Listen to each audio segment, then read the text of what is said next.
damage, and it all comes with a long-term transferable warranty.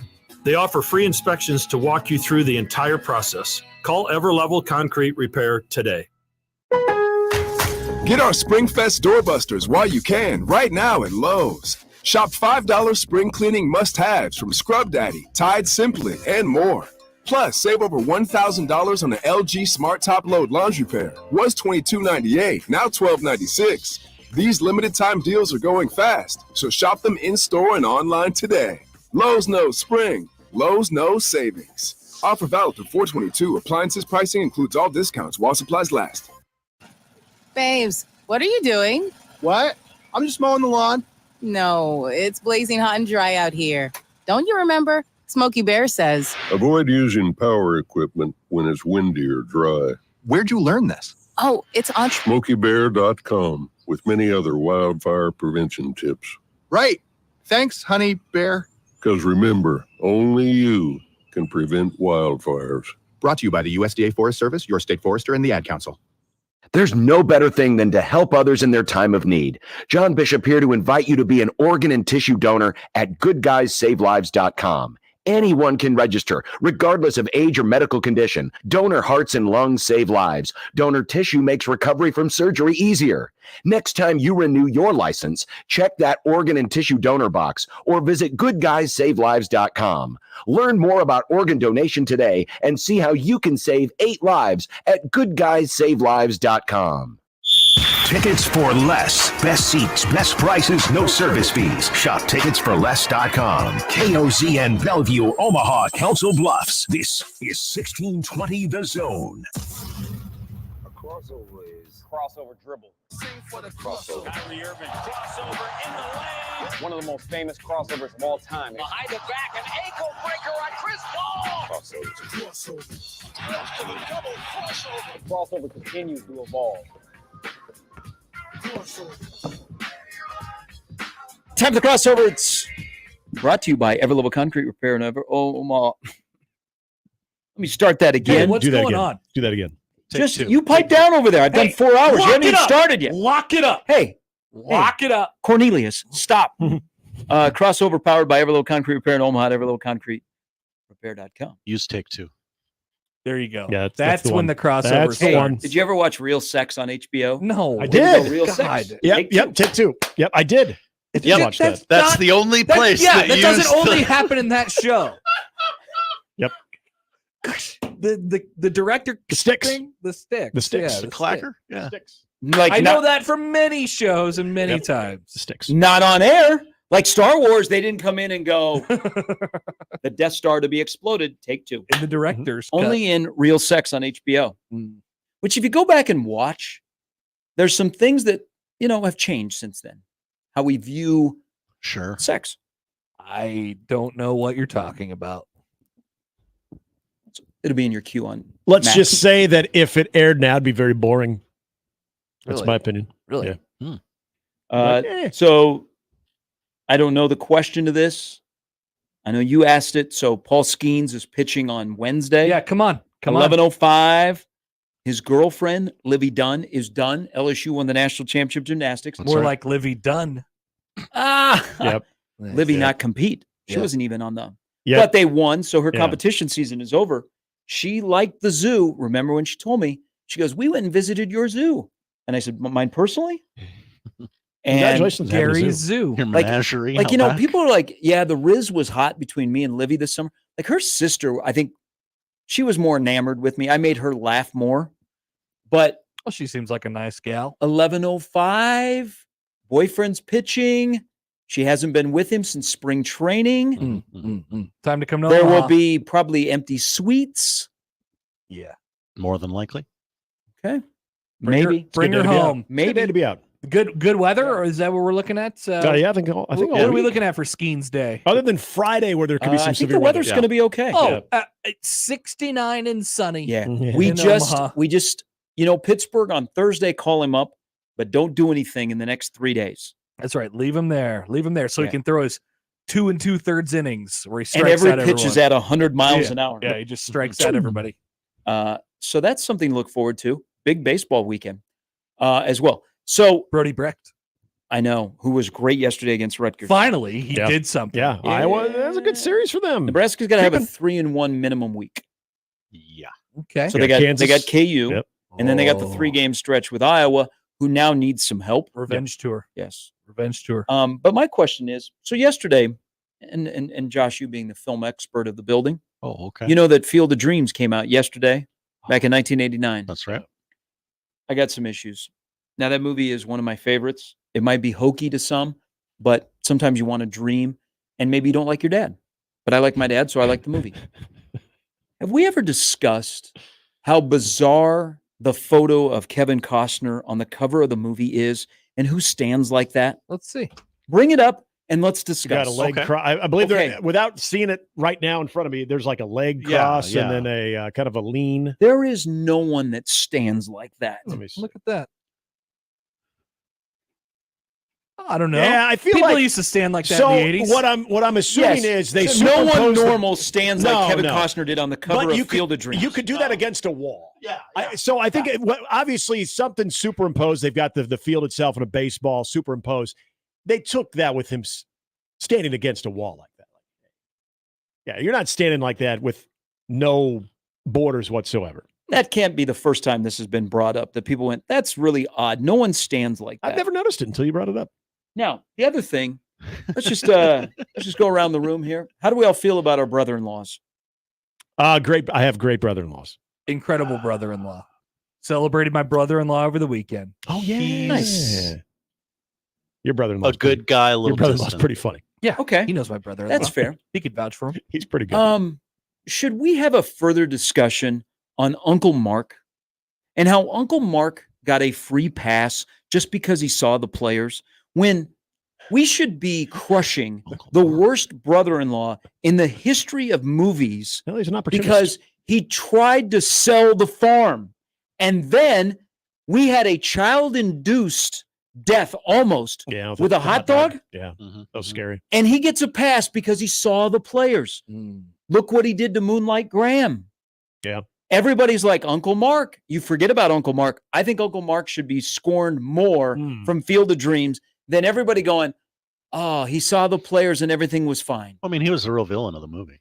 He represented evil. Uncle Mark is one of the worst brother-in-laws in the history of film. What was his job? I believe he was with I think he's with a bank, or he's at least with an investment group.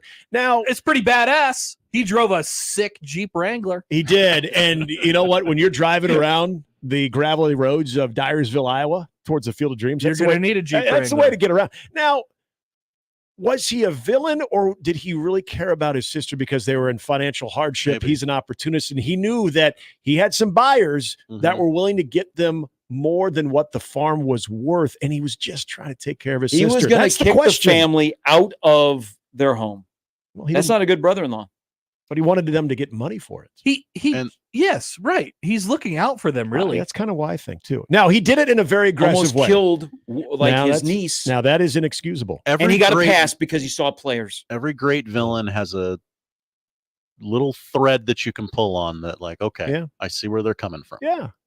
Now, he did have his I saw the light moment, where now we know that he will look things in a different perspective, but it's a good question. Is he the villain, or was he an opportunist and just looking out for his sister? I think he was looking out for the family. Debate amongst yourselves. He parlayed it into a great career with the Twins. He did. Years later. He became Lou Collins. That's right. And, I mean, he almost took Randy Johnson yard in that decisive game until I just thought he got a pass. I mean, like, he did some mean things in that movie, and just because he told Ray that he saw the players, then he's okay. I'm on Team Mark. I think he had the family. I think, but to Gary's point, he did have some strong arm tactics that could be frowned upon. But you could also look at it as he just wanted to get the point across that they needed to take advantage of this hot offer now before they were left with nothing. Before the buyers walked and they go foreclosure on the farm. I do agree that the lack of care during the hot dog incident was the real. Yeah, that's probably the biggest black eye on. You can old keep Mark. the farm, but you lose your daughter. I mean, that's I a don't know how trade-off. many people are going to do that trade. I wouldn't want to meet that person. But other than that, the movie is great. Except for Mark. It warms the cockles once again. Whenever I need the cockles warmed. Want to have a catch? Yeah. That's Which is the right way. That is It's the right way to say it, though. Hey, Dad. Yes. Want to have a catch? Want to have a catch with our mitts? Yeah. And thank God there's never been any discussion about doing a sequel. They've thought about a TV show. There hasn't been? Yeah. No. A TV show? That's Yeah, they were kinda going to do a surprising. TV show. Didn't we learn anything from the Caveman? Like right when Peacock premiered. Oh, my God. How would you do a TV show on that? Because it was hot. Field of Dreams had hosted a couple of Major League games. Hey, which Everybody ghost is was going to come out of the sentimental. cornfield today? Are we just going to go with every great baseball player that's ever passed away? That week, it might be Mickey Mantle's going to come out of the cornfield. Hey, there's Jolton Joe. This is great. We're going to go beyond the Yankees. Oh, this would be amazing. So isn't this the year? Aren't they skipping the game because they're redoing the Right. stadium or that area? They're doing it at one of the Negro League stadiums Yeah, in Birmingham, yeah, Rickwood's. That's right. Awesome. Which will be really, really cool. I still think that the Big Ten should try and move their baseball tournament there. To the Field of Dreams? Yes. That would play be it pretty 1 sweet. year at Field of Dreams. That would be Everyone cool. just has to drive to Dyersville, Iowa. I mean, if you're gonna, You What know a it's cool co- experience. Hey, you know it's close though, Connor? Dubuque, Yep. the greatest city The in the world. casino of all casinos. The Diamond Joe. The Diamond Joe.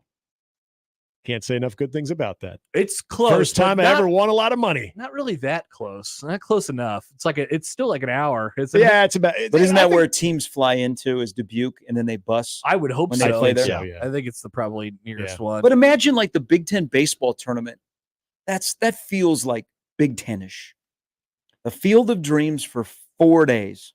if you're gonna dump a bunch of money into remodeling it, you're gonna have to have events, right? Now they do have some hotels in actual Dyersville, but not that many. But there are a couple. I would hate to sometimes the Big Ten baseball tournament gets a little wonky.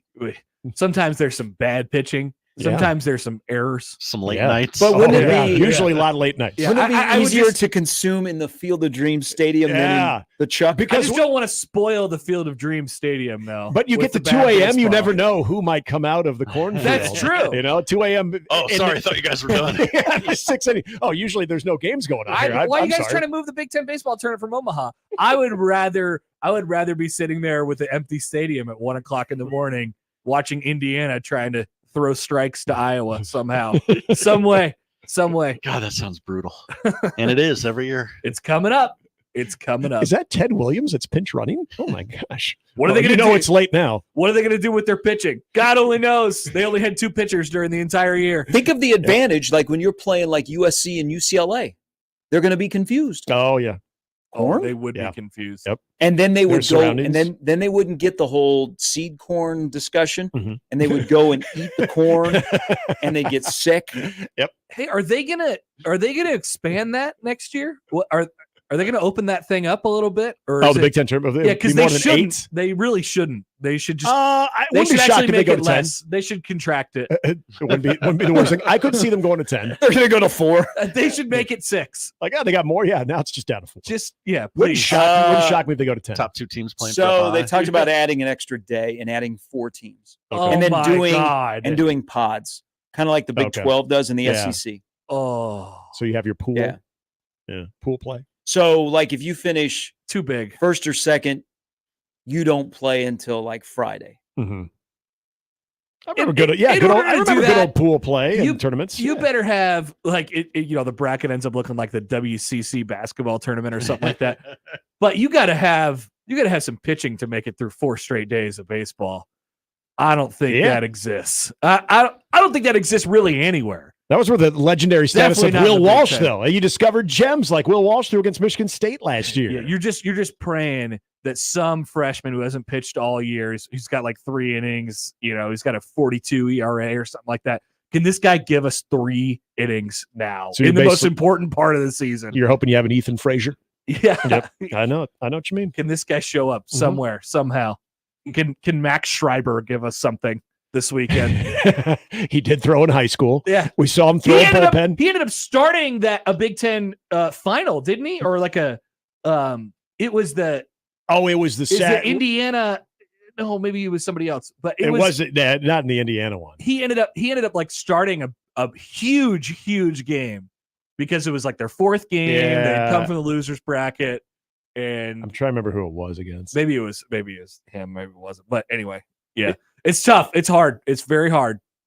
It's brutal to watch. Yeah. Is what they released online the real uniforms the Broncos just showed? Yes. Yeah, they're garbage. Yeah, they're real bad. Everybody looks like an XFL team now. Yep, This I looks had like higher hopes. This looks like Madden 11 Team Builder jersey. Yeah. It also looks like college jerseys. Yeah. I think I had much higher hopes. They kind of look like Are they the UTEP. Broncos or are they UTEP? UTEP. They look like UTEP. I think they look kind of like I think they kind of look like the UFL South team. Central Louisiana. What was the team that Bobby Boucher played for? The Mud Dogs. The Mud Dogs. Yeah, it kind of looks like the Mud Dogs' new uniforms. The Mud Dogs, the Bourbon Bowl. Yep. Like they're just trolling, correct? Nope. Like these are uniforms for Orlando's AFL team. Nope. Those are their uniforms. That's what they have now. You notice there's a Bronco driving in the video? That weird stripe on the back of the helmet. Yeah, I was hoping they'd go more royal blue instead of dark blue. I think they made the dark blue even darker. Just do the 80s John Elway uniforms. That's what yes, exactly. That's what everyone Orange wants. and royal blue. Just do that. Royal blue helmets. John emails in on the Equitable Bank inbox. He has a question about the Big Ten baseball tournament. Let's ride. Since the Big Ten only advertises the baseball tournament with one single flyer at one of the orbit stops, how would anyone know if they moved it to Field of Dreams? Great question, Touché. John. Great question. I would favorite that email. You'd have to really Boom, spread roasted. the word there. Really That is spread pretty the word. good. Yet you have teams that are coming in for the College World Series with a full billboard, and the Big Ten can't even do that. Paid for by the school's NIL trust fund. Yes. And that Big Ten money, we can't even get a billboard. Have they started advertising That's on amazing. BTN yet? Man, I was just thinking, I haven't watched the Big Ten Network in a really long time. I kind of miss it. It's been great. What's going on in the Big Ten Network right now? I watched it the Sunday of Nebraska and Rutgers, and I don't know. They had like a camera in the fourth row of the stadium Just because people I couldn't. standing in front I of it? couldn't see the batter Oh my gosh. when they were showing me each and every pitch Awesome. because the Denver's pitcher was Illinois. blocking the batter. Yeah. Denver looks like Illinois now. They're Yeah, they do. yeah, there's really nothing outside of live sports to draw you there. No. Yeah, if there's a breaking Big Ten story, you're not going to go to Big Ten Network. No. Are they going to do like a draft special this week? Is that Yeah, they probably will. okay? I bet that's in the wheelhouse. Yeah, I What's bet they will. Michigan doing? What's Studio Michigan? show. Especially when you have that many Michigan players. Maybe they'll check in with Jim Harbaugh at Chargers camp. see his new tat. Mhm. Yeah, see his cool new tat. I'll have to go to Huntington Beach to find him in his RV. That's right. He's in the bus. But are they allowed to talk about Jim Harbaugh Oh, you have because he's a cheater? to. Oh yeah, you have to. It's Jim Harbaugh all the time. Yeah. I was think they reading still some of the embrace stuff it. that was coming out of the Michigan. I think the Michigan spring game was on BTN over Yes. the weekend. No, it was on Fox. Fox. It was on Big Fox. Fox. Big Fox. I was reading some of the stuff that came out of there, and there was a lot of references to Jim Harbaugh. So That he pulled Jim Harbaugh always told me this. Jim Harbaugh always told me that. It's like he's still coaching the team. Did they say who has it better than us? No, none of that. Did which is good. did they also mention, man, you know what? Jim Harbaugh just pulled a Pete Carroll. Yeah, kind of. He kind of did. Oh, yeah. They Pretty didn't much mention did. that. At least he's he got also- at least he got a national championship before he left, Yeah. as opposed to Pete Carroll falling short of one. He's also pulling a Gardner Minshew and living in his van in the offseason. Mm-hmm. Super cool. It's Everybody's doing Well, it. did you see when he went to Michigan's pro day and he was mic'd up? It was classic Jim. Harbaugh? Yeah. I didn't see it. No. Like all the conversations he was having with parents or former players and coaches. He's one of a kind. We will miss him in college football. Yeah. I agree. Yeah, he's a character. Yeah. Need more characters. I agree. I just think Michigan's kind of going to be living in that shadow for a little bit. You know, The schedule gets a little bit more difficult this year. The talent has kind of gone away, and What's Ohio the State. internal? Ohio State said, "Not today, Michigan.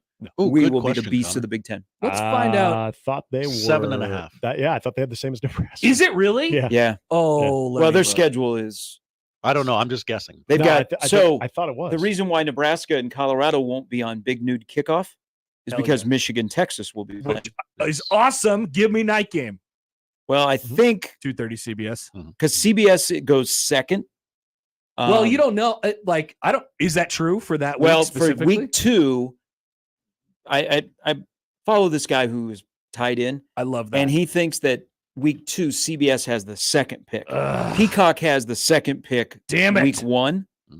And so he said they will not allow Coach Prime to get past them. Well, it's the to be able to put Coach Prime on. You have to cash in while the last. Well, because they're not going to get. Yeah, right. Yeah, they're not going to get Colorado. Michigan's win total, by the way, 9.5. Oh, it's 9.5. Okay. Oh, for some reason I I like the undies. Yeah, many do. It's minus 192 on the undies for them.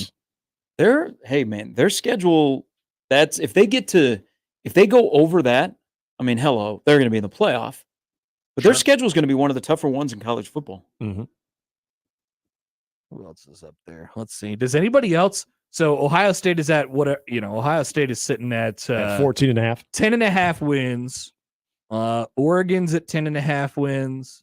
Penn State and Michigan are both at 9.5. What's USC? 7.5. They're the same as Nebraska. Yeah. Yep. And Wisconsin's at 6.5. Wisconsin's at 6.5. Iowa's at 7.5. What about Minnesota? 4.5. Oh.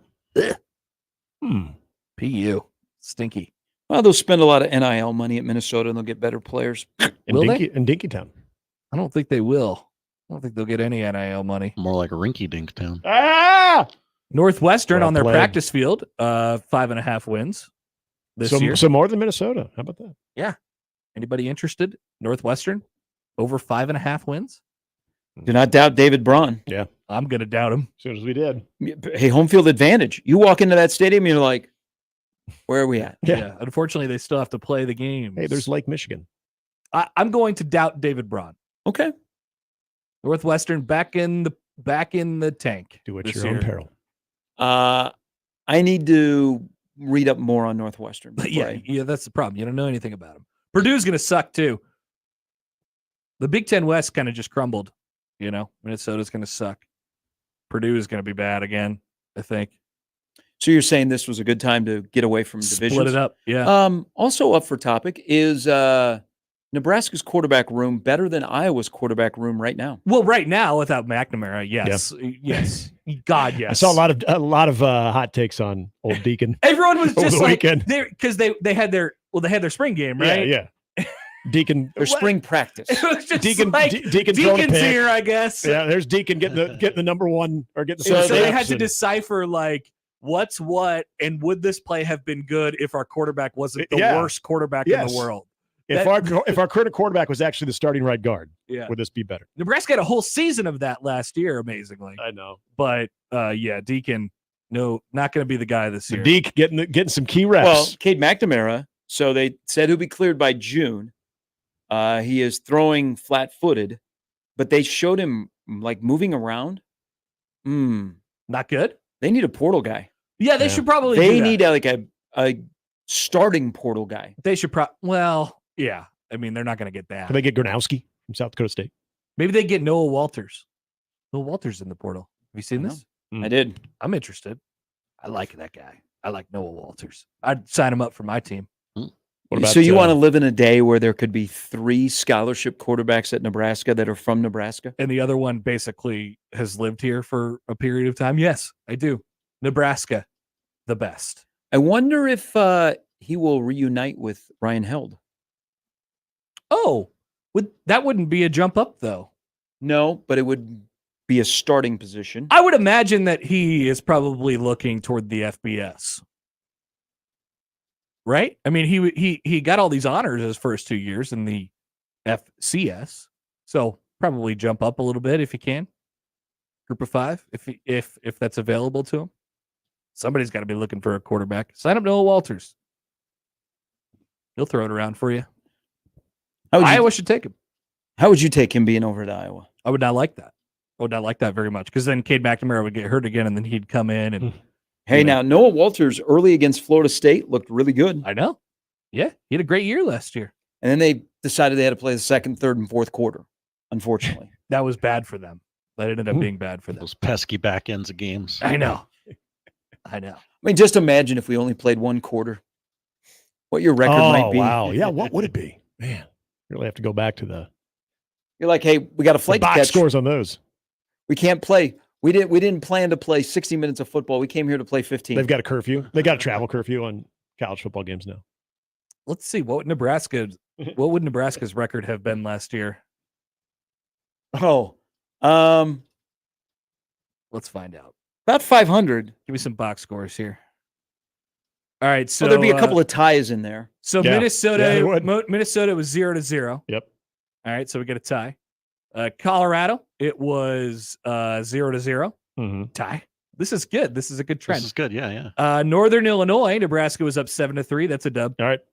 So we're 1-0-2. Louisiana Tech, who they did play last year, although I don't remember anything about that game. It was 0-0 after the first quarter, and it was 7-7 at halftime. Oh boy. So that's 3 ties and a win. Michigan, unfortunately, you were down 14-0 already. Damn. 1-1-3. 1-1-3. 3-0 against Illinois after the first quarter last year. 2-1-3. All right. Thank you for keeping track. Yep. 3-3 after the first quarter against Northwestern. 2-1-4. Here we go. It's getting tight. It's like one of those records from the 1920s. It was 0-0 after the first quarter against Purdue. 2-1-5. It was 3-0 Michigan State after the first quarter. Nebraska was losing last year. 2-2-5. 2-2-5. Maryland 0-0. 2-2-6.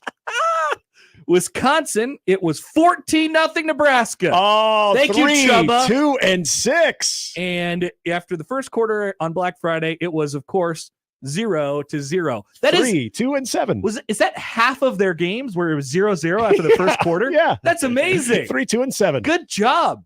About 500. That Rhule really means it when he says, we're just going to, See, in hockey and ties, you get that extra. You get that extra point there too. You get a point. You get a point in the standings. 3-2-7. Hey, we should. Everybody's talking about the Elam ending. Why don't we do the CBA? You remember where they used to give quarter points? Oh yeah, Nebraska would be 0 in that because they would have tied every first quarter last year. That's amazing. 7 first quarter ties. But you know what? Where it counts? 3 wins, 2 losses. 3 and above 2. 500. That's right. Can we get somebody to ask that question in the last week of spring? Of what are you doing to overcome 0-0 ties in the first 15 minutes of football? And Matt Rhule, will you be adjusting your schedule? Matt Rhule would launch into this 4-minute thing about how he loves how it's 0-0 at the end of the first quarter. I love that. It means the guys are hanging in Coach, how do you improve your 3-2-7 record? Plus, if first we're quarter? down like 7-0, 10-0, 14-0, more guys are likely to go into the portal. It's all a plan. It is. It's working. Where would you rather be when 15 minutes of football has been played and you still have a chance? So there was only 2 games last year where Nebraska was either up or down by more than a touchdown after the first quarter. Not that this means anything at all. It does though. And they were down by 14 against Michigan. They were up by 14 against Wisconsin. They lost both those games, of course. Yeah. But yeah, I mean, like first quarter, just feel it out a little bit. Yeah. Hopefully don't screw up the last 3 minutes before halftime. It's like a heavyweight fight. And then you go from there. Well, there used to be a time where Nebraska football was up 35-0 after the first quarter. Yeah. There was. Those times are gone. Those are the olden times. Those don't exist anymore. You don't think they could come back? Pacific like being up walking through that door. 35-0. It's always Pacific. It'd be a little bit tough. Pacific would have a better chance of playing Omaha than Nebraska. Yep. Have you checked Omaha baseball's RPI lately? By the way, did it skyrocket? I was doing a look this morning. No. The So conference isn't the best. They didn't gain anything off that series. Still win anyone's over Northern conference, though. There's still anybody's conference. Except for Oral Roberts. Hey, and the team hosting may not be in the tournament. That'll be great for attendance in Tulsa. Doesn't it seem like it's most likely they won't be? I mean, they're dead last right now. Yeah. But it's not like they're that far now, away. Yeah. St. Thomas is ineligible. And they're now in second. Okay, true. That's right. So you bump everybody else up. Maryland Eastern Shore is 305 at the RPI dead last. They haven't won a single game this year. 33 0 and 33. Wow. The Mavericks of Omaha are 11 spots ahead of them. Okay. At 294. I bet there's a lot of Summit League teams around that area. Omaha is dead last in the RPI in the conference. Wow. Which is odd to me, odd. considering the quality of schedule they've played so far. Mm-hmm. Basically just a couple games with Kraton in Nebraska. Kraton hanging out in the top 50 was a bit of a surprise for me. Yeah, thought that was going to go away. Yep. The Big East is not as but bottom bad. If that was at Georgetown, I get it, but that was to Villanova, which I get it. Yeah, I was a little surprised. I just assumed they'd be outside the top 50. Not as top good, but definitely not as bottom bad this year in the Big East. Apparently. Nebraska 19? Might be 18. Nebraska 19 in the Rippy. Yeah. Hanging in there. The hopes and dreams of hosting still alive. Mm-hmm. Yeah, no. Locally, we kill it. Nationally, they're like, hey. They're going to College Station. It's already written. It's done. It's either that or Fayetteville. Destiny. Just like I called Nebraska and Texas A&M playing each other in the NCAA tournament, this is happening too. I remember that day when we were talking about that. I can't get any love for Stillwater? Nope. Not going to Stillwater again. That's fine. We need not Stillwater. Not Stillwater needs to get rained out, so they have to move it to Oklahoma City like they did last time. Oklahoma City's just a great place. You're going to Texas A&M. So either Nebraska softball or baseball always go to Stillwater. They're always in play. It's a hell of a rainstorm. It was really, really good. It was very, very good. It got it out there. It was. I loved Bricktown. Bricktown is amazing. But yeah, somebody's going to Stillwater. It's just not Nebraska baseball. It was kind of sad last night to have memories of the great Bricktown, and then to see all the beauty shots outside of Paycom in Oklahoma City. I like Oklahoma City. Yeah, I miss Oklahoma City. I miss trips to Stillwater and Norman. Yeah, I've never been in Norman, been in Stillwater, been in Oklahoma City, and you miss driving through Salina, Kansas, straight down. I already told you I don't go that way. Well, I know that's why I brought it up. That route. You're wrong. I miss my quick trip through Kansas, where I can go through Washington, Kansas, the home of a couple of former Huskers. That's your own prerogative, but you're losing an hour. Yeah. No, it's not. Maybe this summer when we have nothing to do, and we're like, let's meet in Wichita for a AA game, and you guys leave the same. Yes, leave in this parking lot. All right, and you guys go your I like separate that. routes. We'll go down there for lunch. No speeding. Yeah, you got to stay. You can go no more than 5 above the speed limit. All right, I'll go 5 above the whole time. Yep, the whole time. And then you meet for lunch. Who gets there first? What's the winner? All right. Have fun. See you guys. Bye. Enjoy. What do you guys got on the show today? We're just talking quarterbacks, baby. Talk about CJ Wilcher with his fun new cowboy hat. Spring game. And did you notice he's tipping the hat too? Yes, he sure is. He's saying, "Ma'am." Yep. Connor Esiason. I'm excited about Connor. Oh, many people are. I like Connor Esiason. I can't get past when he just came off the bench against Nebraska at the Kohl Center. Just couldn't miss. All right. Then there's those other 25 games that I gotta. Somebody's excited about him. Wrap my head. Not me, but. All right, bye. That's Crossover. Powered by Every Level Concrete Repair at Omaha at everylevelconcrete.com. It's Monday. We'll start things off next. That's the Crossover. The Connor Happer Show is next on 1620 The Zone. Previously on Unsportsmanlike Conduct. I cannot believe you didn't want to watch Hook. What a classic I've never movie. seen Hook either. Yeah, but Nick, you're 5. John was alive in the mid-90s. I didn't see every single movie. You didn't see anything. You're a big dumb idiot. About? I'm working at the gas station again, watching the '94 Orange Bowl. Watch some damn movies, John. I've seen and listen to Nirvana. Hell yeah. Unsportsmanlike Conduct with John Bishop and Josh Peterson. Weekdays 2 to 6 on 1620 The Zone. Your Omaha area forecast from the Godfather's Pizza Weather Center and KETV Newswatch 7 on 1620 The Zone. Windy and warmer start to the week. Monday, a wind advisory will be in effect through most of the day with south to southwest winds gusting 40 to 50 miles per hour. Expect partly sunny skies, afternoon highs in the mid-70s, then a chance for a few spotty showers and thunder showers overnight. I'm meteorologist Sean Everson from KETV Newswatch 7. You're sitting with a couple of pals at Backlot Tap House in Exarban Village when your server brings up this perfectly cooked smash burger. The smell of a juicy beef patty sends a waft of aroma right up your nose, and your eyes instinctively close because, well, awesomeness. Your friends get their orders, and you just kind of look at each other and think, yeah, this is going to be good. Backlot Tap House with 30 beers on tap, happy hour every day, trivia nights, live music, and more. Exarban Village and BacklotTapHouse.com. Whether you own a local business or a global one, you're always looking for ways to position your operation to create opportunities and move on them faster. With Bank of America, you get access to experts, award-winning insights, and business solutions so powerful, you'll make every move matter. Locally and globally. Visit bankofamerica.com/banking for business to learn more. What would you like the power to do? Copyright 2024 Bank of America N.A. I can't believe tax season is here already. Look at all this info I have to enter. Phil's small accounting firm is growing in numbers. Why didn't I take that typing class in high school? A data entry specialist could really help him in a crunch. I got blisters on my fingers. Indeed can help him hire great people fast. I need Indeed. Indeed you do. You can schedule and conduct virtual interviews all from your employer dashboard. Visit Indeed.com/credit and get $75 towards your first sponsored job. Terms and conditions apply. Email any of our shows anytime into the Equitable Bank inbox.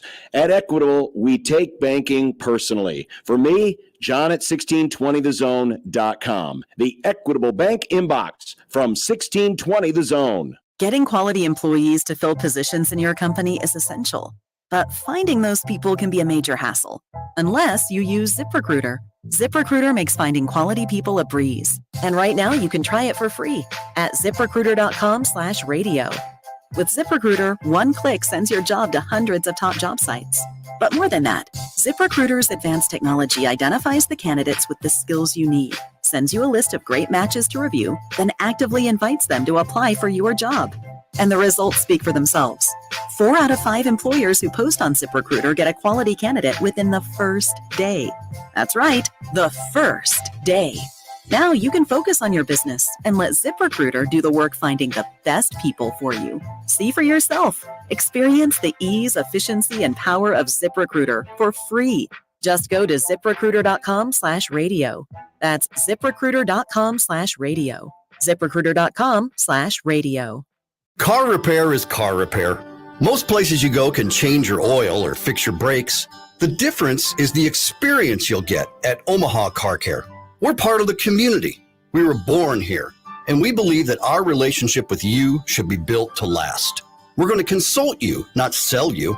We're going to give you a free loaner car. We're going to treat you like a valued friend that we want to continue to see in the years to come. I'm Rick Betker, owner of Omaha Car Care, and we'll be along for the ride. It's the Connor Happer Show. Are we sure we want to do this? Could you, make an announcement that we're ready? It's the Connor Happer Show on 1620 The Zone. All right, welcome in. Happy Monday. It's the Connor Happer Show on 1620 The Zone and on 1620thezone.com. Connor Happer, Josh Odson here as well. Welcome to Spring Game Week. The week you've been waiting for. I could feel the buzz. We'll be Thursday. We'll do a little roundtable action out at Oscars. Be fun. Come by, join us for lunch, chicken wings, lunch beers, things of that nature. Yes.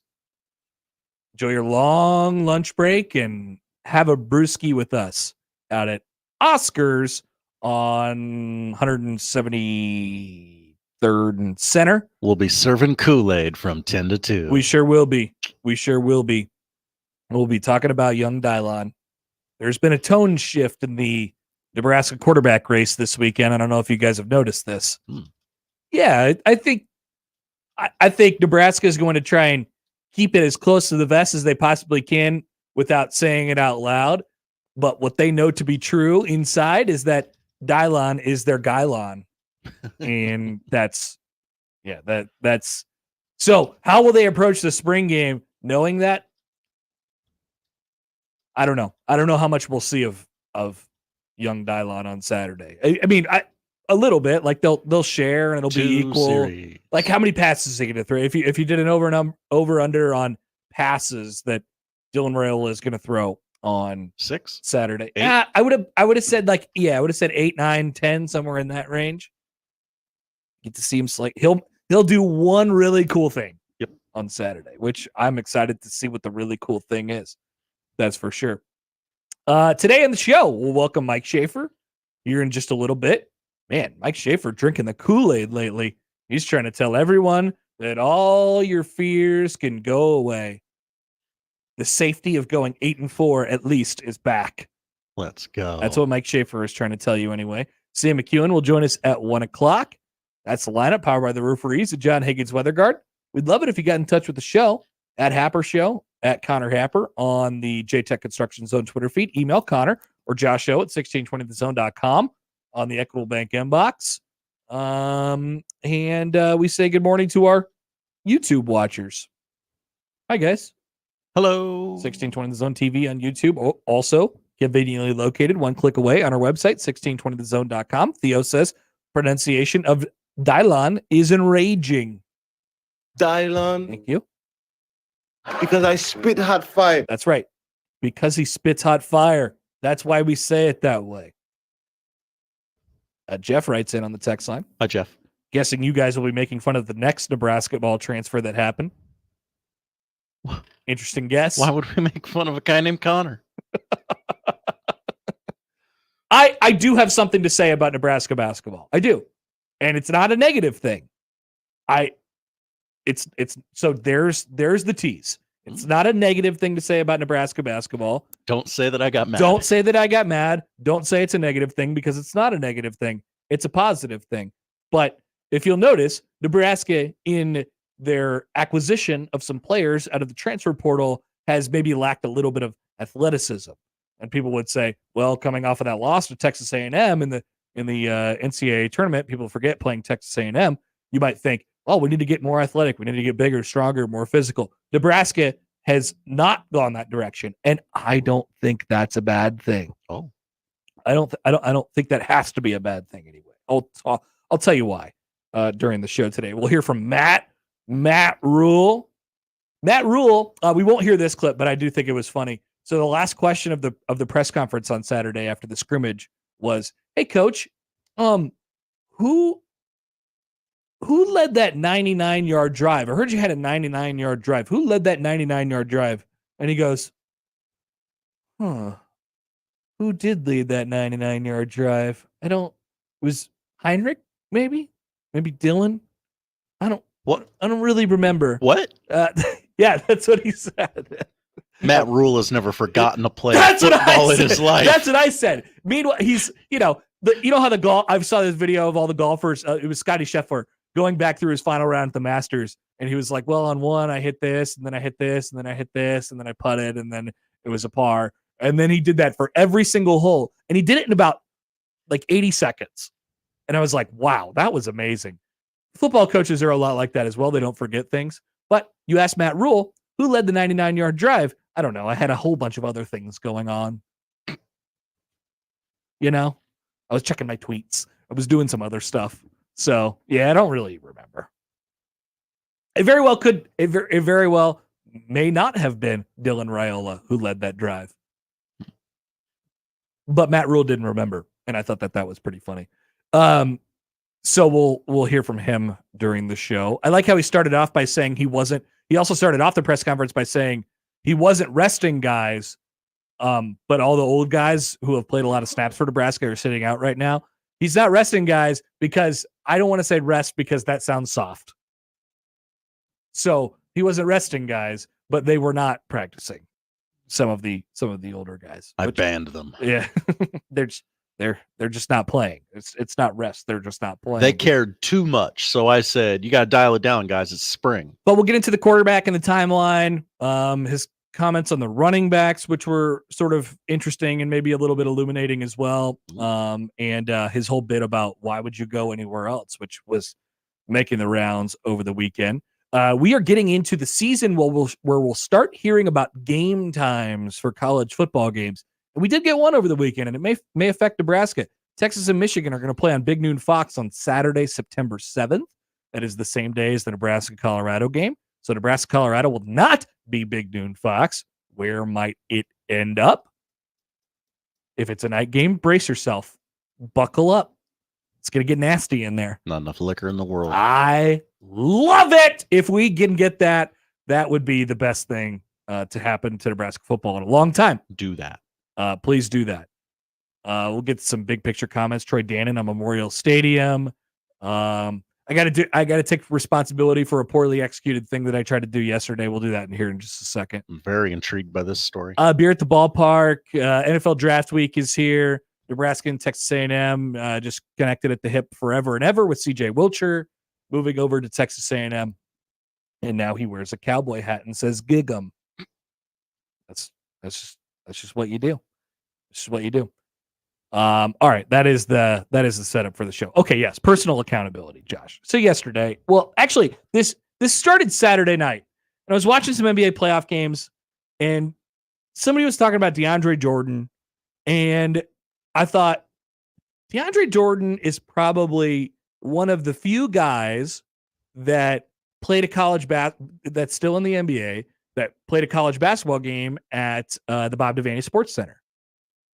And that turned out to be wrong because he never did. He was only there for a year, and he played Nebraska at home when he was at Texas A&M. Another Texas A&M reference here on the show. And so I thought, I wonder how many guys are still in the NBA that played a college basketball game at the Bob Devaney Sports Center. And so I perused Stat Reference, and I thought I got the criteria all right. And I came up with 4 names. Wow. And then I sent out a tweet. I was like, can you get the 4 people? And then I realized that people started guessing in, and I realized, crap. It's actually more than 4 because I did the criteria wrong again. And then I came up with 11. 11. Wow. And then people started guessing again, and then I realized that I got the criteria there was people that could have happened outside of the criteria that still could have played a college game there. And then I thought there's more than 11. And then I just deleted all my tweets. So I'm sorry. Okay. I wanted to get a fun trivia conversation going on Sunday, but I realized I was wrong about everything, and I can't have that stuff floating out there. It's just wrong. Yeah. So I apologize for getting people all excited about the trivia game that I was doing on Twitter, but I was wrong completely. There's probably upwards of 15 guys. Any good names? Oh yeah, there's some good ones. Okay. Kevin Durant, James Harden, PJ Tucker, Doug McDermott, Chris Middleton, Draymond Green, the Morris twins, Corey Joseph, Myers Leonard. Here's one. This was actually the best one. Wesley Matthews, still in the NBA. People forget. He played in a game in I believe it was his freshman year at Marquette. Marquette and Nebraska played each other on November 30th of 2005. 2005. And that was Wesley Matthews' entry into the conversation. Wesley Matthews is one of them. Huh. 2005, Josh. That's almost 20 years ago. Yes. That's damn near almost 20 years ago. So there you go. I was wrong. I deleted all the tweets. They're gone. If you go look back in your replies and you found that you were one of the people who suggested a person and you find that it was a tweet that was replying to nobody, I apologize because I deleted all those tweets because it was not factual information that I was throwing out there. So there's my apology. I'm sorry. I'm sure probably none of you even knew that was happening until I just said it. But yeah. Okay. You didn't run from it though. No, I didn't. No. You have to apologize. I'm like Kim Mulkey getting out in front of the Washington Post story. That was a great idea. As we said, the entire time.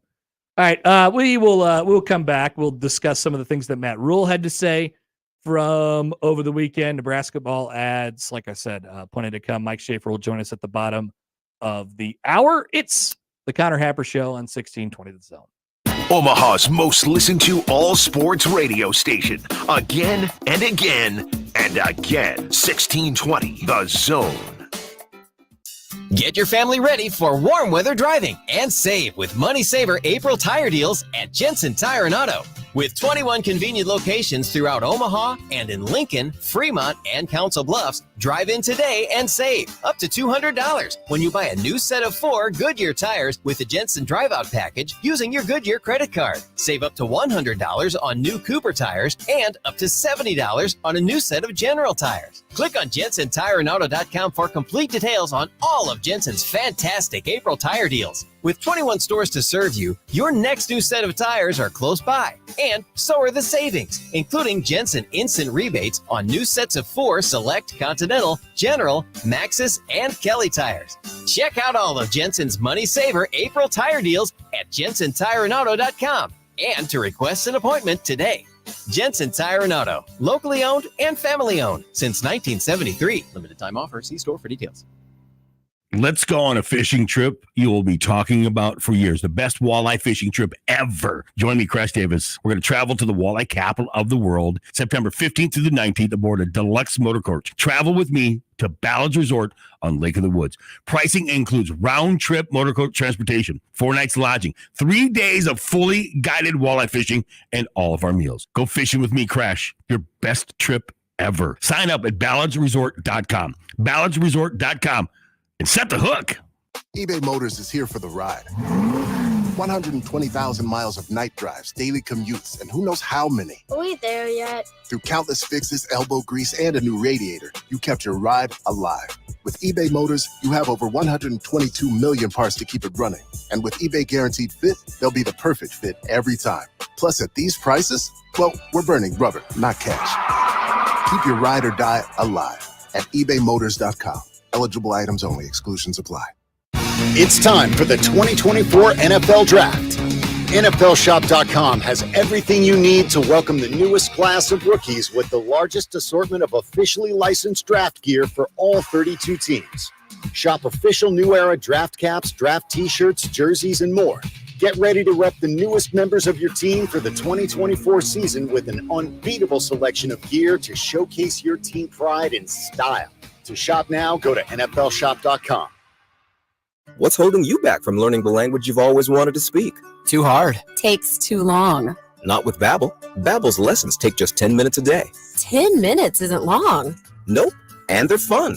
Fun isn't hard. Right. Babbel's interactive lessons, podcasts, games, and more make languages fun and engaging. You might even forget you're learning. And Babbel's lessons are built around real life. Babbel teaches language skills you'll actually use, about travel, business, relationships, and more. You'll learn what matters most to you. Plus, Babbel's lessons are designed to get you having real conversations in as little as 3 weeks. Just 3 weeks? Even better. Since Babbel's lessons are voiced by real native speakers, you'll get pronunciation just right and be able to carry on conversations with confidence. Learning a language with Babbel doesn't take long.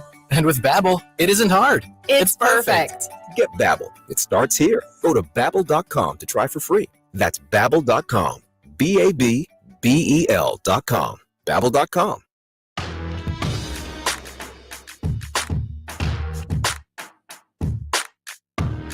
You guys better get ready because we're gonna start talking about Dylon all the time now, and we're gonna say it exactly like that. Theo says, "Don't encourage them." It doesn't matter if you encourage me or not. Yeah, it's not a bit for you; it's a bit for us. Also, Josh, people have begun to comment on what you're wearing today. Tell us about your fit. Fit check. My fit is rad.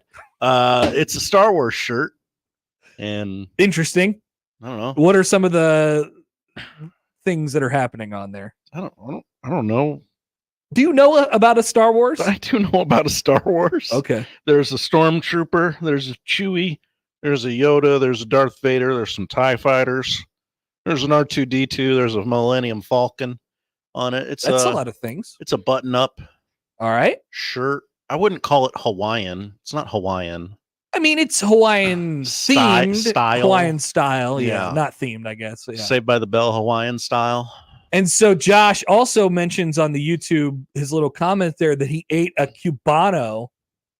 And so Danielle writes in and she says, guy eats one Cubano and then starts dressing like he owns a cigar shop in Ybor City. You do have a little bit of a breezy kind of vibe to you today. Yeah. You need a stogie. I mean, if one was presented to me. There's probably some floating around here somewhere. I mean, it's going to be 75 degrees today, everybody. I like that. You change your personality based on one Cubano.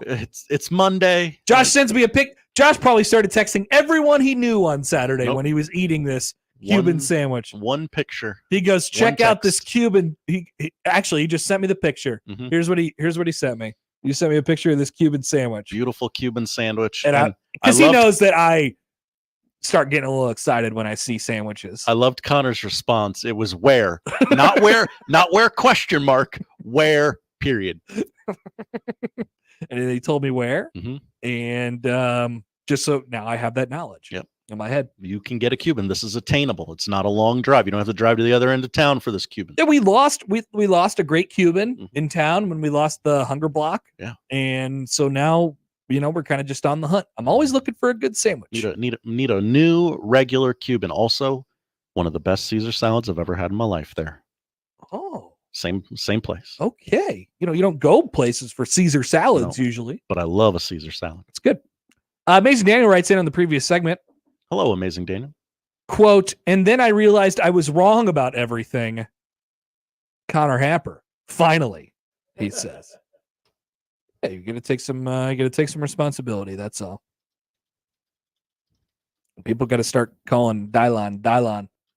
Let's go to that quarterback race, Josh. Get on our level. Matt Rhule on Saturday. He was asked the question of, hey, how long does it take? I'm going to do it in the Simple voice, even though maybe it was Simple who asked the question. How long does it take for a young quarterback to kind of grab the job? Basically what he's asking is, when are you going to call Dylon your quarterback? All right, when are you going to do this? Here's Matt Rhule on that very question. On the timeline. Quarterback timeline. Here's Matt Rhule. Yeah, I prefer to have it go because, again, I think one of the biggest things that you have to see is how quarterbacks handle frustration. So like for instance at Baylor, Charlie Brewer was the starter my first year after game 4, and the next year I rotated him with a transfer quarterback, and it was the greatest quarterback parents ever. Like never called me, never questioned me, never. And in the end, then in the end, he kind of was clear he was the starter. He became the starter the rest of the year. That took us to a bowl game. Was a bowl game MVP the next year. Takes us to the Sugar Bowl. Takes us to the Big 12 championship.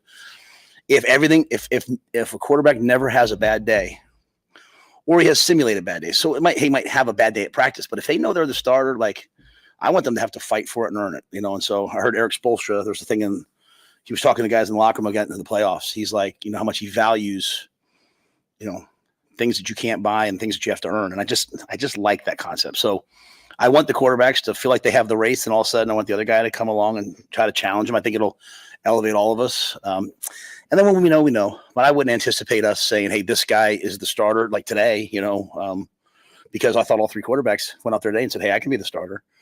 And that's my challenge to the players is don't worry about like where you stand at all positions.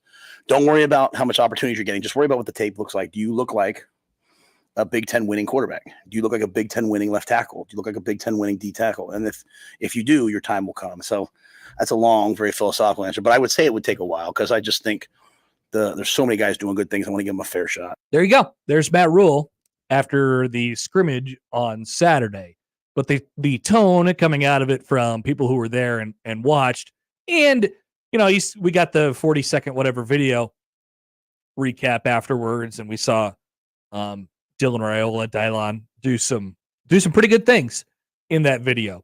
So all of this is to say, I think they have a pretty good idea. I think they probably had a preconceived notion, but they want to stay away from those as long as they possibly can.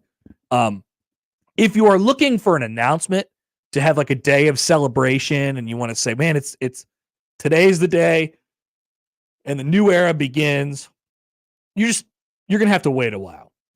But we don't have to wait. We don't have to wait for the announcement, Josh. Nebraska got a quarterback, baby. Hey. Nebraska got a quarterback. Let's go. They got a quarterback, and he's competent. And I think that's come to the forefront over the last week or so of practice. It feels like, and it's gonna be Dylan Raiola. Not that that's breaking news or anything. Not that that's surprising at all. But it's good to see that and hear that he is, really done some of the things that he was expected to do. Once again, if you're looking for an announcement, you're probably going to have to wait a while. I would imagine they'll handle the spring game a lot like it is just the 3 of them. They'll split all the reps, and they won't show their hand on any of that because of what Rhule said. And this goes back to my thing, back a couple weeks ago when he, we're not talking about depth chart. We're not really talking about battles on who's where, although he did say, if they played a game today, it'd be Hill and Hill at cornerback, which sounded like how it's been going at practice so far. Tommy Hill and Bly Hill. A hill to die on. Definitely going to be some shirts made out of that, which is good. But they're not talking about depth chart. They're not talking about position. Like, they are just practicing, right? And so it's the same thing with the quarterback spot.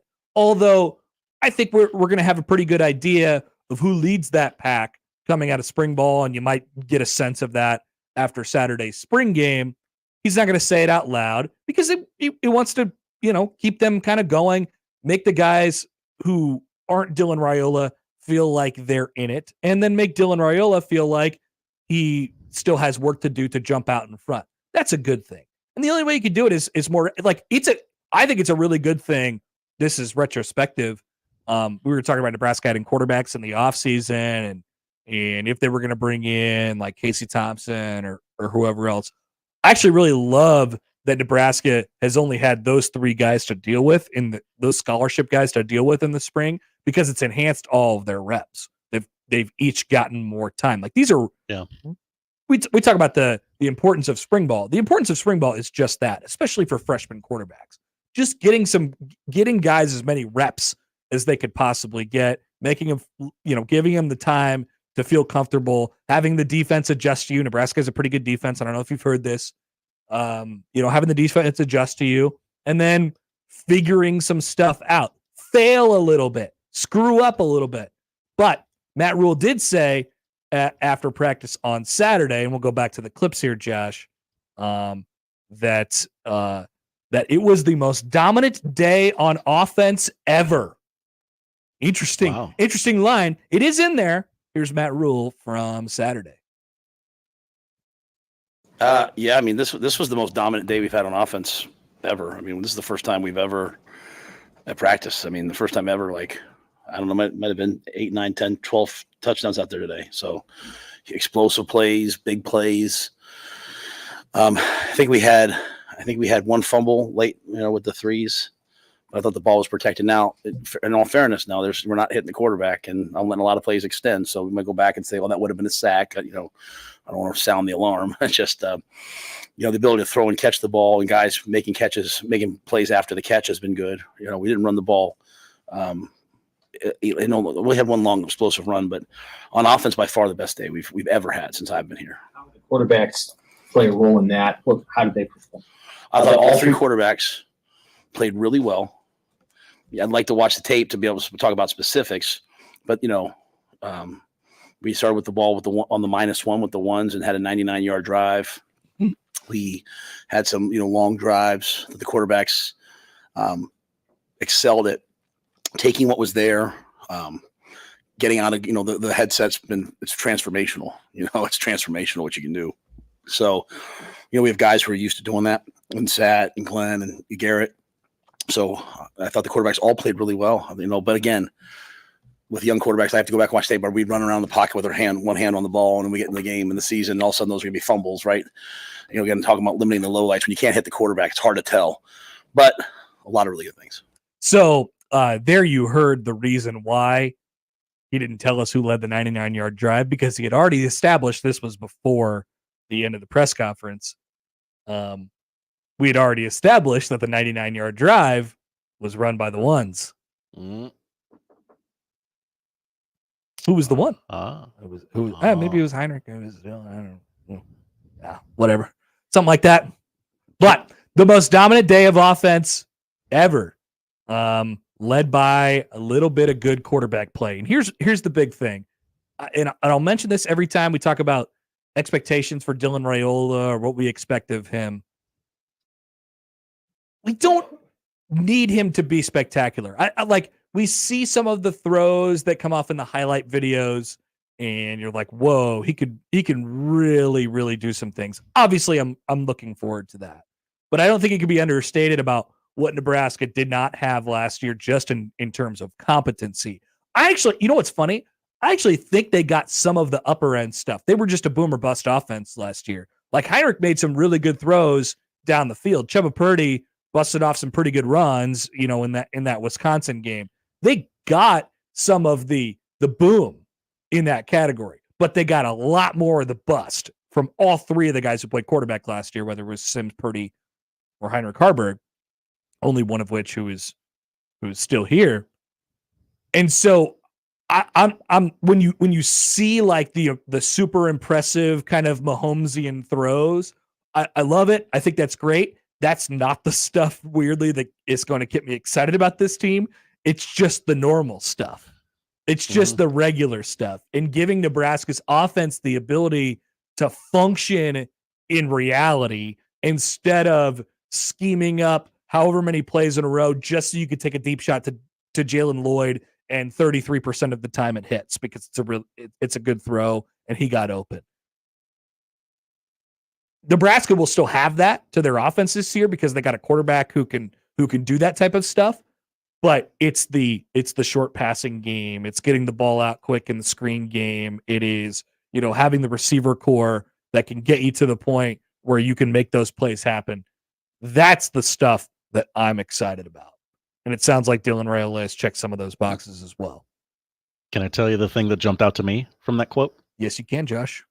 I loved the little detail of, I got to go back. I got to watch the tape.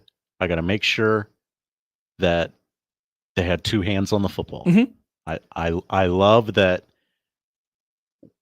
I'm sorry to do this. I thought we were past this myself, but Nebraska has a head football coach with an attention to detail where he is going over every little thing with a fine-tooth comb. Yeah. So that they do not beat themselves. Yeah, and he's got to play both sides too. Like he's got to be thinking about the defense a little bit as well. So there's that piece of it. But yeah, I mean, I think that's the kind of story from the weekend, kind of some emergence in the quarterback category at about the time you thought you were going to get it. Like I said, if you're looking for a timeline and, the tweet to come out, hey, Dylan Rhule is our quarterback, you're not going to get it. You're not going to get it probably before like the middle of August, but you're looking for those guys to operate soundly. He was asked later in the press conference as well about just Heinrich's development. And, he mentioned that he's coming along a lot better with another year in the offense and another year of development. I just think when you compare it year over year, you're going to get a lot better stuff out of that position. Not necessarily that the ceiling is going to be all that much higher, but the floor is going to be significantly higher. And you hope that the ceiling gets there as well. He'll do some wow stuff, Dylan will, but that is not the stuff that has me excited right now. It's just, can we accurately and quickly and in order handle the snap? That's step one. Make a 6-yard pass, throw a slant, get the ball out quick enough to have the right guy in the right spot. And then there's some leadership stuff in there too that you can only have so much of when you think your quarterback is going to be one guy and then he gets hurt in the second game and you never see him again, basically. And then the other guy is your quarterback for the middle four and you go on this win streak and then he kind of gets banged up and then the other guy is the quarterback for the last 3 games. Like there's only so much you could do in terms of grasping it in the leadership category that those quarterbacks had the opportunity to do. Last year was just such a mess. And so I think that he's letting the play kind of say it out loud. And then by the fall, everybody will know, and then they'll say it. It sounds like a pretty good timeline to me. I like it. I like the way they're handling things right now. All right, quick timeout. We'll have some more from Matt Rhule, of course, throughout the show today. Nebraska Basketball Memorial Stadium project. There's all the stuff, baseball. Draft week as well. Josh, things are heating up in that category. Everything you hear this week is fake. Just so you guys know. Trying to fool the teams. Whenever you hear somebody, one of those random NFL Twitter accounts say that, hey, there's some buzz about J.J. McCarthy going number 2. No, there's not. Don't listen to that. That's not true. That's some NFL franchise trying to trick somebody into taking J.J. McCarthy way higher than he should, and that's not real. Don't do that. All right, back with more next on the Connor Happer Show on 1620 The Zone. Live from the Host Coffee Studio, this is 1620 The Zone. The road to the NBA Finals starts now. And guess what, new customers? If you're new to FanDuel, you can go on your own playoff run with $150. All you got to do, this is simple. Just place a $5 bet. You're going to get $150 in bonus bets, win or lose. that you can use, Nick, throughout the entire course of the NBA playoffs. And you can go the old school route. You can just take a look at the line, bet on that. But that's not as much fun, too. You got so many ways that you can get in on the action. 3-pointers made. You can go with the over-under. You can go with even first basket score and so much more. All you got to do is go to FanDuel.com. Use the promo code ZONE. That's FanDuel.com/zone to get started today. FanDuel, official sports betting partner of the NBA. 21 plus and present in Iowa. First online real money wager only. $10 first deposit required. Bonus issued as non-withdrawable bonus bets that expire 7 days after receipt. See terms at sportsbook.fanduel.com. Gambling problem? Call 1-800-BETS-OFF. Before Jocelyn Reyna earned a full-ride scholarship to UNL and became a young professional, she was a public school student in Grand Island. I wouldn't be where I am today without my public school teachers. My family and I moved from Mexico when I was in the 4th grade. I worked hard in school, and my teachers encouraged me to be a better version of myself. I'm proud of my public school experience. It changed my life. Tell us why you're public school proud at publicschoolproudnebraska.org. eBay Motors is here for the ride. 120,000 miles of night drives, daily commutes, and who knows how many. Are we there yet? Through countless fixes, elbow grease, and a new radiator, you kept your ride alive. With eBay Motors, you have over 122 million parts to keep it running. And with eBay Guaranteed Fit, they'll be the perfect fit every time. Plus, at these prices, well, we're burning rubber, not cash. Keep your ride or die alive at ebaymotors.com.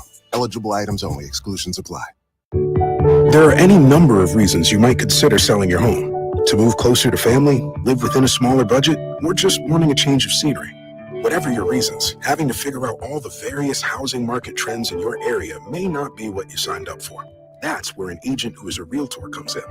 Realtors have the expertise to help you find the right price and navigate the process to sell your home in a way that's right for you. That's who we are. Realtors are members of the National Association of Realtors. Are you the decision maker in your company? Consider this. For the first time in decades, there's a better option for a corporate card and spend management platform. Meet Ramp, the only corporate card and spend management system designed to help you spend less money so you can make more. Most corporate credit cards offer points as incentives, but those points amount to less than their worth in real cash value. Ramp's corporate cards offer you cash back, real money in your pocket. Plus, you control who spends what with each vendor. And Ramp software collects and verifies receipts automatically, which means you'll stop wasteful spending and close your books in hours instead of days. Businesses that use Ramp add up to 5% to their bottom line the first year. If you're a decision maker, adding Ramp could be one of the best decisions you've ever made. And now, get $250 when you join Ramp. Just go to ramp.com/sports. Ramp.com/sports. RAMP.com/sports. Cards issued by Sutton Bank and Celtic Bank, members of FDIC. Terms and conditions apply. Tickets for less. Best seats, best prices, no service fees. Shop ticketsforless.com. KOZN Bellevue, Omaha, Council Bluffs. This is 1620 The Zone. Let's get back to the Connor Happer Show on 1620 The Zone. Here comes the clown. Saw a couple photos from Haymarket Park over the weekend where people were enjoying their first beer at a Nebraska baseball game, like it was celebrating it like it was the birth of their first child or something like that. Momentous occasion. It really is. So Kevin Suits tweeted out a guy with one of the beer hats. Oh yeah, and he had the straws that were just permanently attached to his mouth. Nice. I heard it went pretty well, aside from some lengthy lines. Was Kathy outside picketing? Kathy was not happy about the guy with the beer hat. Oh, that's for sure. What about the children? What about the children, Josh? Now, I assume if I drove up to Haymarket today, there would just be piles of wrecked vehicles, one on top of the other, like it was a scene out of the Blues Brothers. Right? I heard it did lead to some liveliness in the park on Friday night. Little juice in the park on Friday night. What a novel idea. Yeah, like maybe it's a home field advantage. It's almost like this doesn't matter at all. Just like it was at Pinnacle Bank Arena when they started selling beer at Nebraska men's and women's basketball games. But people really complained about the lines at first, and they were like, geez, they got to do something about this. Trev was like, Okay, I guess we'll do something about this. But also, once you get over the novelty of it, it just people buy less of it. Yeah. And then you're people more buy prepared. less of it, number one, and you're more prepared, and it becomes a normal part of life after that, just like any other baseball game of all time. So it's good to hear it generally went off without a hitch as expected, unless you're Kathy. And nobody died. And there were many hitches because there were many children who had to watch their fathers and mothers drink beers in public. What a horror. Yep. What a horror. Speaking of being draft week, Josh, we mentioned this in the last segment right before we went to break. Just saw a tweet from our friends at the FanDuel Sportsbook. Oh, hello. All caps. JJ McCarthy, number 2 overall? Question mark. And then they leave out some odds. When market opened, 20-1. 1 week ago, 15-1. Currently, 9-1. Yeah, don't click on that. We don't want that to show up on other people's timelines. It's not happening. Just so you guys know. Also, if you're an NFL franchise, don't draft JJ McCarthy. So, I imagine. I wonder what what FanDuel has as like his specific draft position over under at the moment. I'm going to check on that real quick. Ooh, good question. Let me see. Might be a good play there. FanDuel.com/Happer. NFL draft position for JJ McCarthy. Over under 5.5. So this is my week of draft guess on what happens with him. Under? Is that the right terminology for that? Under would be closer to 1. Yes. That's what you're saying is going to happen? I think he's going to go number 4. Interesting. Here's my guess. There's been all this buzz about JJ McCarthy. Mm-hmm. And yes, we are definitely in the danger zone of some team tricking themselves that he is the answer. But his draft position, like his draft stock, if it's a stock, it randomly rises, after in this time between pro days and the actual draft happened. And so everyone thinks he's going to go top 5. And then we trick ourselves into believing that he deserves to go top 5. And then he gets drafted at like 18 or 22 overall or something like that. And it was like, why did he fall so much? He sat there all day. He didn't. And we watched him fall for 6 hours. He wasn't even supposed to be a first-round quarterback in the first place. But we tricked ourselves into believing that he's going to be a top 5 pick. And this guy's stock went soaring into the roof because for some reason everybody told us that something was going to happen. And then he gets drafted in a position which is reasonably normal. And everyone's like, man, that poor kid. He had to sit in the green room the entire time while the camera was on him. And he didn't do any of this, which I actually agree with. But he was never supposed to be drafted in the top 5. Either that will happen or somebody will be an idiot. Good take by you. One of the two. Let's see. Text from the 402. Hi, 402. Beer in Haymarket Park is only a story because people who don't like it make it a story.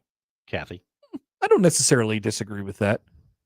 Nobody would say Warner Park isn't family friendly. I'm over it. We're not talking about Memorial Stadium where logistics actually make it a worthwhile conversation. That's a good take from the text line. It's a good take. Good text. Well done. Well done, texter. Speaking of beer sales, load them up. Connor Essegian is a Husker. That's right, Josh. Pull up the graphic. There it is. The S-Man. Yeah, I was struggling. The S-Man, Josh. Yeah, it was not my best work. Not my best pun. Leave the horrible nicknames to me. Okay. You don't want to get a name for yourself because then every time Nebraska basketball gets a player, everyone looks to you and says, "What horrible thing are you going to say this time?" So you just put yourself into that conversation. Congratulations. Thank you. All right. So I'll say this. As you may have noticed, Nebraska has gotten commitments from Andrew Morgan out of the Summit League. They got the guy, Gavin, from Rutgers. Former top 75 player, didn't display a lot of those talents a year ago. Mm-hmm. Raleigh Worcester, the point guard from Utah, and now Connor. They got a Connor, a Raleigh, an Andrew, and a Gavin. that sound like a basketball team to you? Josh, you got a smile on your face. You got a smile on your face. Hey, you got a Bryce and a Juwan. Oh, okay. You still have those Okay, guys. they're still there. Yeah. Yep. That's better. So with that being said, I think there is a really fair critique about the way that they have built this roster and what they've done in the portal over the last couple weeks. It lacks athleticism, as we just referenced. And the hope is, with the way that you've actually done it, is to take guys, specifically Griffiths and Essegian, who have been touted as three-point shooters, but haven't necessarily been in their most recent seasons and their previous stops. You're asking for those guys to improve in Hoiberg's quote-unquote more open offense. That is the hope. And I think the critique on that is that, like, you're coming off the loss in the NCAA tournament to Texas A&M. Everyone thought, oh boy, you just kind of got bullied, right? You got pushed around a little bit. You got out athletic. They really took advantage of that in Nebraska's NCAA tournament game. And I think that is fair. However, there's a couple things where I would say I'm really okay with this. I'm really okay with how they've done it so far. I think it lacks top end. I think it lacks the ability to really bully people and the physicality and stuff like that.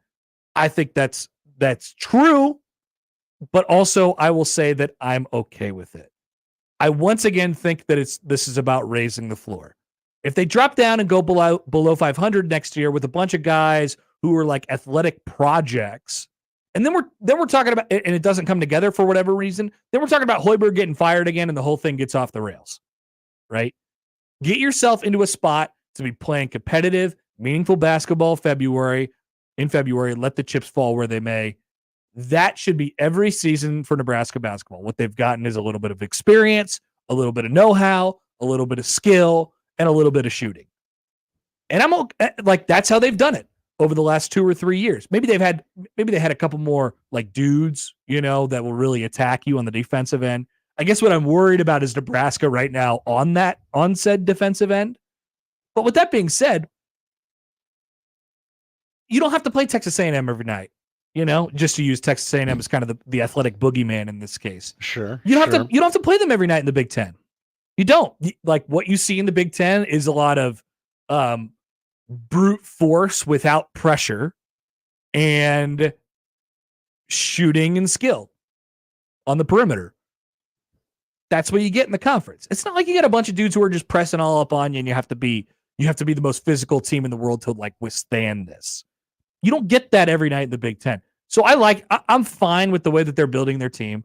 I think they're continuing to kind of raise the floor because I think that's what it's about. And yes, it does lack a top end in terms of a ceiling and what you could do on a for a season long basis, but that's okay.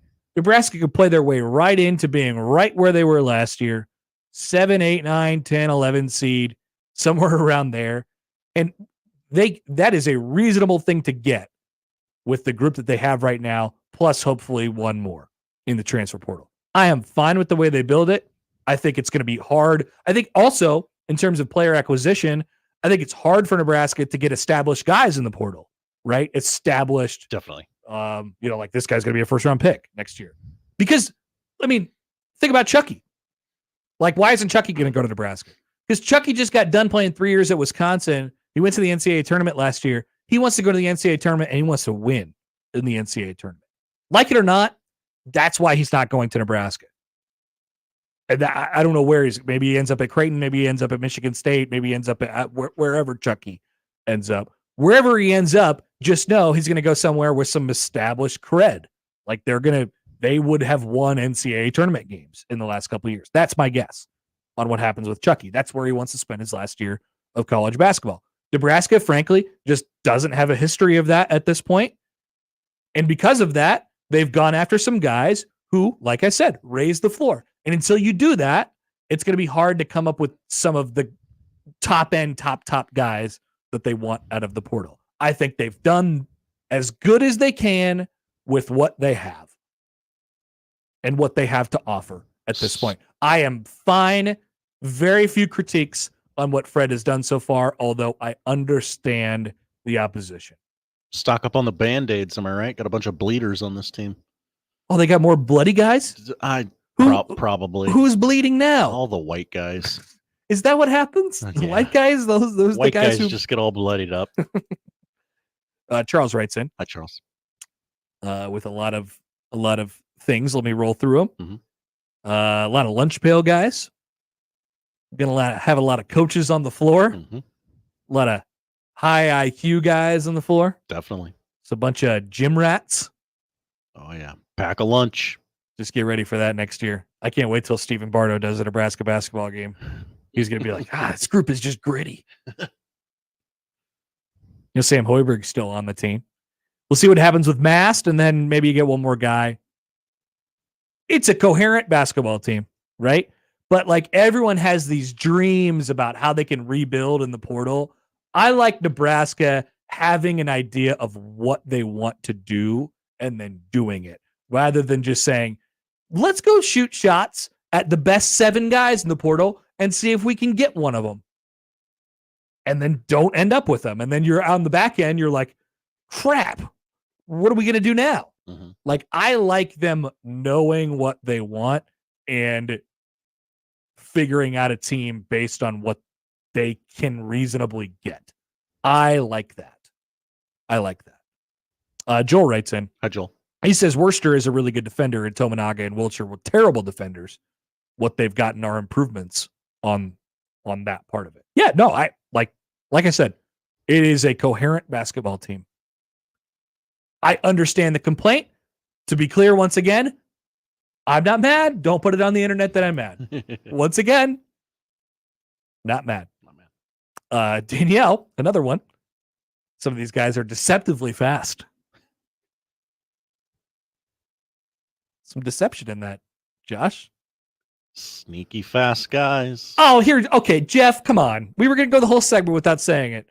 Let's just say the quiet thing out loud. They got a bunch of white guys. Oh, Jeff, whoa. Jeff, nobody said that. No. But they got guys named Raleigh, Andrew, Connor. Connor might be the whitest name ever. I'm Connor. I'm white. I'm extremely white. You can say those things. That's right. I am of Connor. And who was the other guy? Gavin. Possibly even whiter, if we're being honest. Poll question, what is the whiter name, Connor or Gavin? Love it. Yeah, send that one out there at Happer Show. Mike Schaefer will have a comment on Nebraska basketball, and we will grill him on his positivity. Why is this man so positive? As the curmudgeon of the old curmudgeon of the Nebraska media, he has decided to heel turn and say that Nebraska is good once again at football. Is this a bit? This is very weird. Is this a bit? We'll ask him next on 1620 The Zone. Mornings with Sharp and Handley. I am so glad that the Easter Bunny is like bored and no kids are coming to see him, because I think there is no good-looking Easter Bunny costume.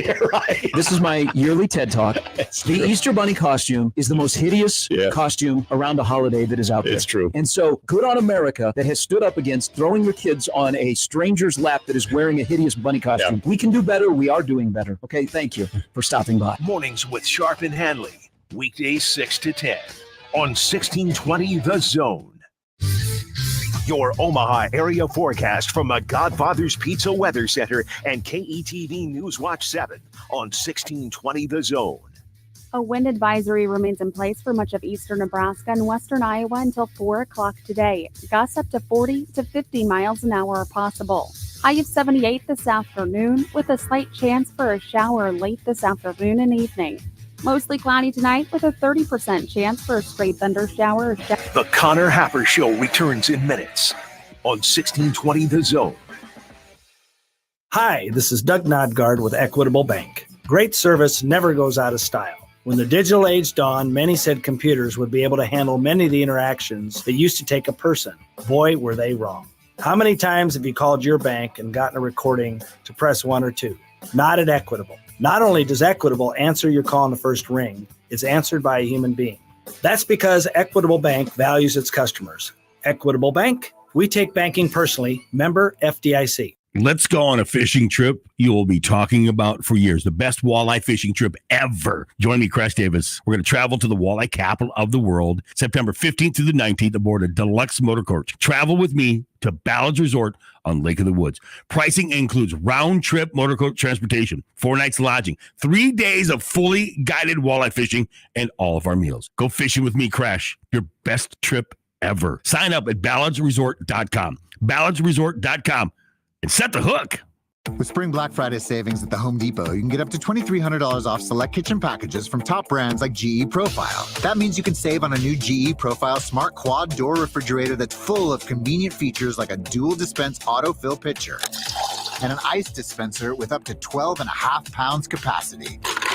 Bring convenience to your kitchen with smart, innovative appliances from GE Profile. Right now, save up to $2,300 on select kitchen packages with Spring Black Friday savings at the Home Depot. How doers get more done. I'm still going for it, even with higher stroke risk from atrial fibrillation, an irregular heartbeat not caused by a heart valve problem. Over a 3-year study, Eliquis apixaban tablets reduce stroke risk better than warfarin, and over 97% of Eliquis patients did not experience a stroke. A first stroke occurred in 2.9% of warfarin patients versus 2.3% of Eliquis patients. Don't stop taking prescription Eliquis without asking your doctor. It may increase your stroke risk. Eliquis can cause serious and in rare cases fatal bleeding. Don't take Eliquis if you have an artificial heart valve, abnormal bleeding, or antiphospholipid syndrome. While taking, you may bruise more easily or take longer for bleeding to stop. A spinal injection while on Eliquis increases risk of blood clots, which may cause paralysis, the inability to move. Get medical help right away for unexpected bleeding, unusual bruising, or tingling, numbness, or muscle weakness. Medications such as aspirin products, NSAIDs, SSRIs, SNRIs, and blood thinners may increase bleeding risk. Tell your doctor about all planned medical or dental procedures. Learn more at Eliquis.com or call 1-855-ELIQUIS. What's holding you back from learning the language you've always wanted to speak? Too hard. Takes too long. Not with Babbel. Babbel's lessons take just 10 minutes a day. 10 minutes isn't long. Nope. And they're fun. Fun isn't hard. Right. Babbel's interactive lessons, podcasts, games, and more make languages fun and engaging. You might even forget you're learning. And Babbel's lessons are built around real life. Babbel teaches language skills you'll actually use. About travel, business, relationships, and more. You'll learn what matters most to you. Plus, Babbel's lessons are designed to get you having real conversations in as little as 3 weeks. Just 3 weeks? Even better. Since Babbel's lessons are voiced by real native speakers, you'll get pronunciation just right and be able to carry on conversations with confidence.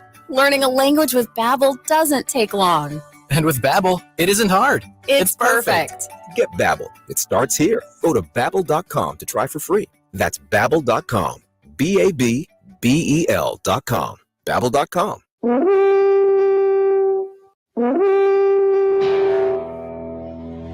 Here come the Guardians.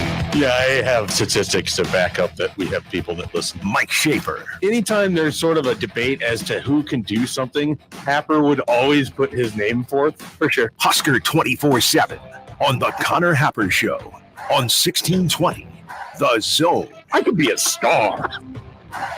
All right, we're joined on the 42 Degrees of Source hotline by our good friend Mike Schaefer of Husker 24/7. Schaefer, happy Monday. Good morning. How are you? I am doing well. Have you ever thought about lunch, Happer? Because I'm thinking about lunch. All I think about is lunch, dude. All I think about is lunch and how I don't get to have it normally every single day. Yeah, that's got to be our weekends. Like you're sitting there at 11:30 and on a Saturday and like, this is nice. Yeah. I don't have to talk to people. I don't have to entertain anyone. I could just eat a sandwich right now and I can eat it at my own leisure. I don't have to get back before the end of the commercial break. You must really love the 11 to 1 p.m. time slot on Saturday and Sunday. I do. When you're just left alone. I take it very seriously as well. Like I have to, it's not that I plan it out, but I just think that those specific meals, lunch on Saturday and Sunday, are very, very important to me. Like I have to get them right because I know that it's going to be a hodgepodge in the other 5 days of the week. Can I tell you something I've learned as a new parent? Sure. You never get to enjoy meals ever again. Oh. Like the enjoyment of meals is virtually impossible. So when you have like the rare one where the kid isn't involved, you have to like maximize it because most of them are just like you shove the food down your face and you try to get done so you can go, carry him around or prevent him from crying or whatever it is. But I'm hopeful that this times out well and he'll be asleep and then I'll be able to enjoy lunch for the first time this week. Wow. That's pretty depressing, especially coming off of all your Nebraska football positivity recently. Yeah, well, don't worry. I'm still positive about Nebraska football. I'm less positive about eating for the next 18 years. Hey, by the way, before I ask you about your positivity, I want you to be the pull quote for Jack Mitchell's weird softball team tonight. So, because I'm used to saying how bad they're going to be, but people are sick of, they don't want to see the me being in the pull quote again in the graphic. So it's time for you to do so. How many hits do you think they're going to get tonight?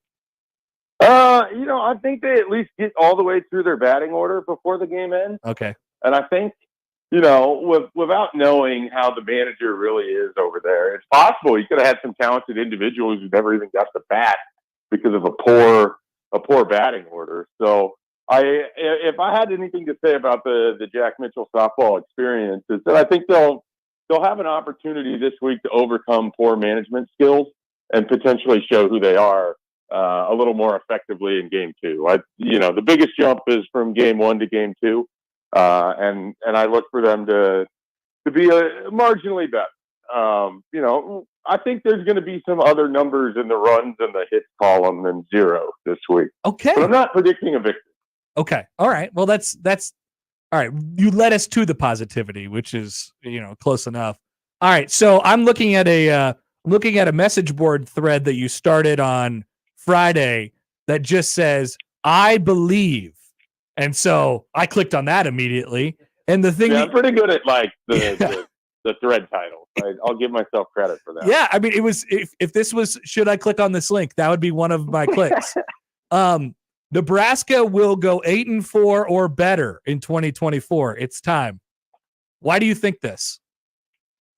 Well, let me lay it out. Okay. So basically, Nebraska is going to be an old football team for the most part, which sounds weird because they have a young roster, but a lot of their key contributors have experience and they have veterans, except for one position, and that's at quarterback. And so I think we spend a lot of time trying to explain or talk about why Nebraska can be marginally better than they were in 2023, when in reality, if you scrub the name Nebraska off of this team and you lay it out like this, that they have a veteran returning defense that was a top 25 unit last year, that they've lost a couple pieces in the middle, but otherwise to bring back their defensive line, they have veterans in the secondary, and they have pieces that can replace what they've lost. It seems like they should be bringing a top 25 defense back. The schedule, to me, doesn't look that much harder. And then they have veteran pieces elsewhere. They have a veteran offensive line. You have a guy who's going to make the most starts in Husker history as their right tackle. And he got better in 2023. And so one of the reasons is you have this veteran offensive line group. I don't know that we've seen the best version of what they could be, and that could be coming up here in the 24 season. And you have to play into the hype a little bit. You have a 5-star quarterback who, by all accounts, has been groomed for this moment for 18 years of his life. It's just hard for me to look at this and not see a lot of reasons to be positive. I think they have their best pass-catching group in years. The one area of concern I have on their offense is at running back. And frankly, with the way that they're set up, that may not have to be a critical position. You would love it to be where you just have this, bell cow that you could play off of and let your quarterback kind of find his way into it. Right. But I think there's a way that their passing game can help set up some of the rushing as well. And I think that offensive line can open up holes, even if they don't have the most dynamic of running backs back there. Yeah, I just like a lot about this team. You hit on an important part there for me, because there's a real push and pull with the quarterback thing where I don't know how top end good they need him to be, but whatever he gives them is probably going to be better than it was last year. But whatever, if they were to have success this year, there will be a huge hype train around Dylan Rhule. But I think there's a good chance that it's just because he has kind of existed and not made the horrible, crippling mistakes that Nebraska quarterbacks have over the last handful of years. I'm just looking for him to be serviceable, and that's all. And then whatever he gives you on top of that is really just the icing on the cake at that point. Yeah, and I think, I mean, if you look at it this way, like, they've really surrounded Dylan Raiola with a good, it's like a starter home. It's not a fixer upper.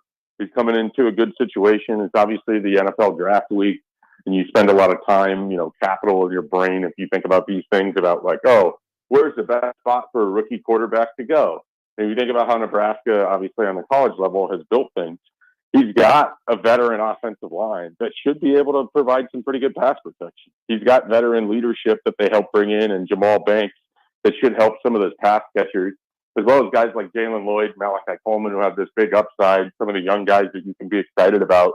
You could have some steady veterans in there too that help provide all this. Like, it's easy to draw a picture where Dylan Raiola doesn't have to be, an A+, but if he can be better than a C, or whatever we want to call Nebraska's quarterback play at times, and certainly in the month of November last year, a D, they have a chance to just be better overall. And I think a lot of people have psyched themselves out about the schedule, and I don't know why they would. Yeah. Like today, I mean, right now, and we know the Big Ten West doesn't exist. Right now, I think Nebraska would be the best team in the old Big Ten West. And that's a lot of the teams that are on their schedule. And I think they can go head-to-head with those teams because they have a lot of the same offensive issues that they had last year, and Nebraska's defense was able to thrive on that. I think a second year under Tony White, a second year of development for a lot of these players, I think we could see some real breakouts on Nebraska's roster. Well, they play a lot of those teams as well. Like, they still play Iowa, they still play Wisconsin, they still play Purdue, right? Without looking at the schedule, and they'll probably be better than UCLA and whatever they have going in their first year. Well, that's just it. We psyched ourselves out a long time ago about that, and I feel like we just haven't addressed it since. Yeah. Well, and even USC. I mean, the transition to this conference, I think, is going to be really hard for those Pac-12 teams that aren't Oregon. And a lot of it is just, how do you physically match up to this style week in and week out? It's like you're playing Stanford 10 weeks in a row. Like, that's, when you've been in the Big Ten West, you're kind of used to that, and you build your team that way. When you're UCLA and everything is new, and Chip Kelly just left you to go be an offensive coordinator, like, I don't know. I would much rather be in Nebraska's situation than any of these teams coming in outside of Oregon. Yeah, same here. Mike Schaefer of Husker 24/7 is with us. What is because you and I have shared this concern for a while, not only about the current crop of Nebraska running backs, but kind of how they approach that spot with a lot of things coming together, and the offensive line, I think should just take another step this year, and quarterback play being better. Wide receiver group, like you said, has been maybe the best it's been around in a while. Rhule's quote on the running backs from Saturday was a little like, he goes, and we're kind of still figuring out. We're still feeling it out there. What is your current stress level that the running back position gives you? I mean, it's not that high because I think they can work around it. Like, here's the thing. I think Emmett Johnson can be fine, and I think Nebraska can survive with fine. I would like them to be at the point where they're good, and I just don't know that they have a running back on their roster that's going to make anyone feel that way. But I think Emmett Johnson can do well enough. I'd love to see what a healthy Gabe Ervin looks like. But a lot of this to me is, what does the offensive line do? And if they're opening up holes, you can have an average running back go have a good year because the offensive line is getting it done. And then if they have to worry about the play action pass, or if Nebraska, can take the top off of a defense a little bit and you open up that box, they can have a steady ground and pound game. Like, there's a way that they can kind of play consistent, balanced football and use the offense and use the strength of their passing game to open up things for the running backs. And then they can also just line up because you got big veteran offensive linemen. I mean, if they end up with Micah Mazuka starting and Turner Corcoran comes back, or whoever ends up as your left guard, I mean, that's a lot of experience up front, and they should be good. They should move people. Like, the expectation for the third year for Donovan Raiola and second year with Matt Rhule and Marcus Satterfield and Raiola working together on this, it should be high for that offensive line. And I think they're going to meet it too. And I think it's probably harder for people to accept that than maybe anything else, because line play has been so up and down. But it does feel like it's trending to a potentially good year for them. Let me ask you a question this way then. So a lot of the times, if you're dealing with like a 6, 7, 8 win team. They're bowl eligible, if not a little bit better, and they're like, a step away from being able to compete for, in the olden days, a division or even a conference title. You'll come away from the season and you'll say, man, they were like, when you look at it in totality, they were like this away. We talk about close games, but from a personnel standpoint, if Nebraska is that type of team and we look back at the end of the year and we say, dang, they were just this kind of guy away. What do you think the answer to that question will be? Like, obviously I'm projecting a little bit. This is assuming that, all your positivity would be founded and Nebraska is like as solid as we expect them to be. We both expect them to be this year. Where do you think their like high-end shortcoming will be? They might be maybe one more game breaker away. Like I think Jalen Lloyd can take a really big step. I don't know that he can be an all Big Ten wide receiver right away. I think they're built where the sum is better than the individual parts, and that's great, but you need that to kind of manifest and play out in a very particular way. Whereas sometimes if you just have a Trey Palmer, you can go and beat Iowa because you have a Trey Palmer. Like I do think there may be just that one stud away on offense from people really being able to buy in. Now that doesn't mean that person can't be developed, but for as much as I like Isaiah Nair and Jamal Banks, I don't project either of them to be, a 1,000-yard wide receiver. But where they can be really helpful is if you're down in the red zone, their big physical nature, you can go up and get a jump ball from Dylan Raiola. But these are things Nebraska couldn't do. I think they're going to be more consistent and fundamentally sound. But again, that one flash player can really kind of help. And, if Jalen Lloyd develops into that, if he can be a lesser version of Trey Palmer from 2022, this is all of a sudden a super dangerous team. So you talk about that defense, the offensive line, and then you've got a guy who can score from anywhere on the field. Like that's a scary team to have to play. I don't know that they're there yet, but I think they could get there by the end of the year. You know what? If I'm answering that question, if I'm answering the question that I asked you, I actually turn my eyes over to the defense. Like if they can find, or maybe it can be developed, or maybe it's just not on the roster at the moment, or maybe it's too young. Like a real wrecker on the defensive side of the ball. Like I think that would really put Nebraska in a different place. So I think you're right there. I don't think that they necessarily will end up with that, but I think what they have is a defensive line that can kind of control the outcome of a lot of games.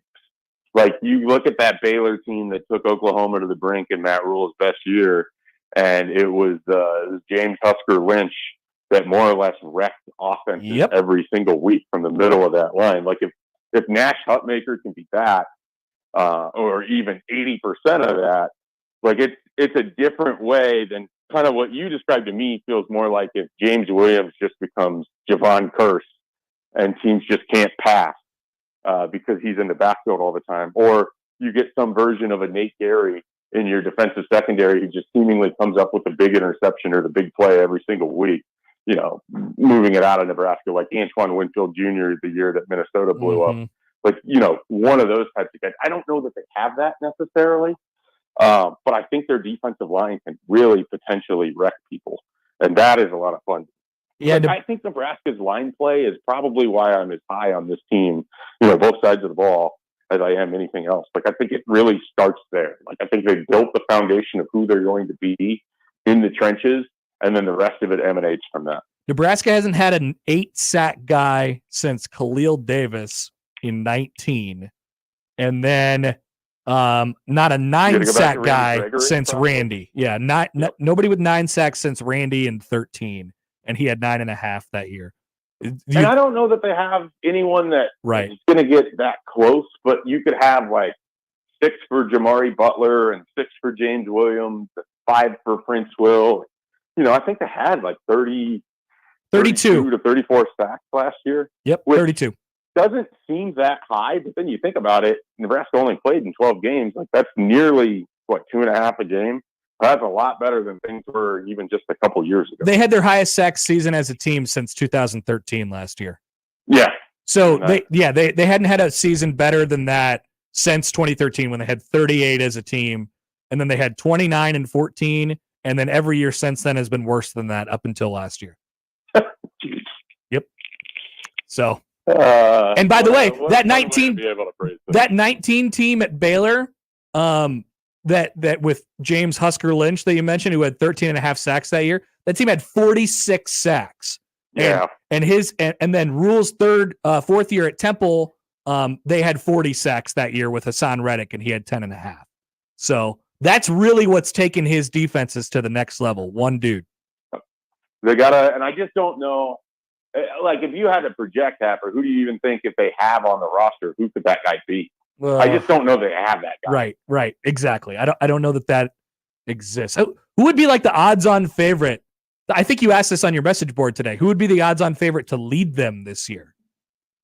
Yeah, I think there's a lot of, on that post, there's a lot of James Williams excitement, and there should be. I mean, he had 2 sacks in his 4 games, and he had several hurries. And I think you unleash him, he could be pretty good. I think the smart money is probably still Jamari Butler.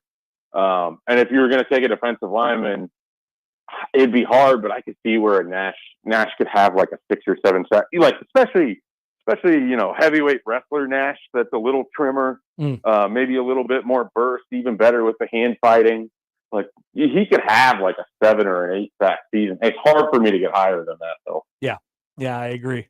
Yeah, it'll be interesting to see how it plays out, but I think I agree with you on they're just not being the one guy right now. Maybe they're a year or 2 away from that still. Schaefer, great stuff as always. Good to talk to you, and have a good week. Oh, I'm going to go have a great lunch right now. Enjoy lunch if you can. At 3. Yes. All right. See you later. Mike Schaefer of Husker 24/7 going to have a great lunch. He's right about lunch.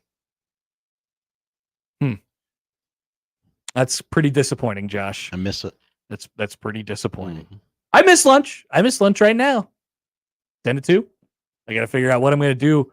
And people have called me weird for eating chicken fried rice at 9 o'clock in the morning, but you don't walk a mile in these shoes, Josh. That's right. Go ahead, step in. You'll see what it's really like. Do I eat a quick lunch and maybe spoil my dinner, or? But then I don't want to be too sleepy when I go do the radio show too. You got to be on it. Mm-hmm. It's very hard. Yep. It's very hard for us. Fine line. I was also going to mention to Schaefer that I would suggest that the Guardians would lose some more. Oh yeah, that would help you out a ton, wouldn't it? But not going to happen when you play only the A's and Red Sox for basically 10 straight days. Guardians Braves this weekend. Guardians Braves. There we go. That's a little bit more like. Let me help you out here. That's good. Please do. Please do.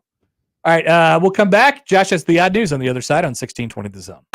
The Connor Happer Show. Who's pitching tonight? You Darvish, having a great year. The Connor Happer Show. I know about that guy. On 1620 The Zone. What a mess. Remember, no matter how you listen, it's still AM radio. 1620 The Zone. Are Nebraska craft beers and ciders important to you? Whether you just love Nebraska brewed beers and ciders or you're a full-fledged craft brewery, there are benefits to membership for anyone with the Nebraska Craft Brewers Guild. Their sole mission is to foster and help grow the Nebraska-centric brewing community. Become a member today at nebraska.beer and help advance the craft beer and cider industry in the state of Nebraska. Find out more about the Nebraska Craft Brewers Guild at nebraska.beer. You're sitting with a couple of pals at Backlot Tap House in Exarban Village when your server brings up this perfectly cooked smash burger. The smell of a juicy beef patty sends a waft of aroma right up your nose, and your eyes instinctively close because, well, awesomeness. Your friends get their orders, and you just kind of look at each other and think, yeah, this is going to be good. Backlot Tap House with 30 beers on tap, happy hour every day, trivia nights, live music, and more. Exarban Village and BacklotTapHouse.com. Guys, let's have a conversation. Let's say you've been losing interest in your spouse. You got low libido. You can't focus on things. And you're wondering, what is going on? It may be low testosterone. Mentality is here for you. With their FDA-approved testosterone treatment, the board-certified physicians who work with most insurance companies, they can diagnose the symptoms of low testosterone and take care of it. Schedule an appointment today. Go to the website, lowtusa.com. Take back your life, man. Mentality. lowtusa.com. With Spring Black Friday savings at the Home Depot, you can get up to $2,300 off select kitchen packages from top brands like GE Profile. That means you can save on a new GE Profile Smart Quad Door Refrigerator that's full of convenient features like a dual dispense autofill pitcher and an ice dispenser with up to 12.5 pounds capacity. Bring convenience to your kitchen with smart, innovative appliances from GE Profile. Right now, save up to $2,300 on select kitchen packages with Spring Black Friday savings at the Home Depot. How doers get more done. Get in the zone, AutoZone. Welcome to AutoZone. What are you working on today? Thinking about gas mileage. You know, changing your oil with a full synthetic oil like Valvoline Advanced can help your engine get more miles. Right now, you can get 5 quarts with an STP Extended Life oil filter for only $35.99. Get started on your next job today with the parts you need when you need them at AutoZone or AutoZone.com. Get in the zone, AutoZone. Restrictions apply. Prescriptions require an online consultation with a healthcare provider who will determine if appropriate. Restrictions apply. See website for details and important safety information. Subscription required. Price varies based on product and subscription plan. Hey guys, did you know there's a generic form of Viagra that works just the same but is 95% cheaper? And you can get it online at hims.com/radio. Through HIMS, you'll get a free medical consultation to determine the ED medication that's best for you, discreet shipping if prescribed, a 100% online process, and a range of treatment options, including trusted generic alternatives to the name brands, at up to 95% off. ED is personal, and at HIMS, so is treating it. Just go to hims.com/radio and get connected to a licensed medical provider online for free, with zero copay, no expensive appointments, and no awkward face-to-face conversations. To start your free online visit, you need to go to this exclusive address, hims.com/radio. That's hims.com/radio for your free online visit. hims.com/radio.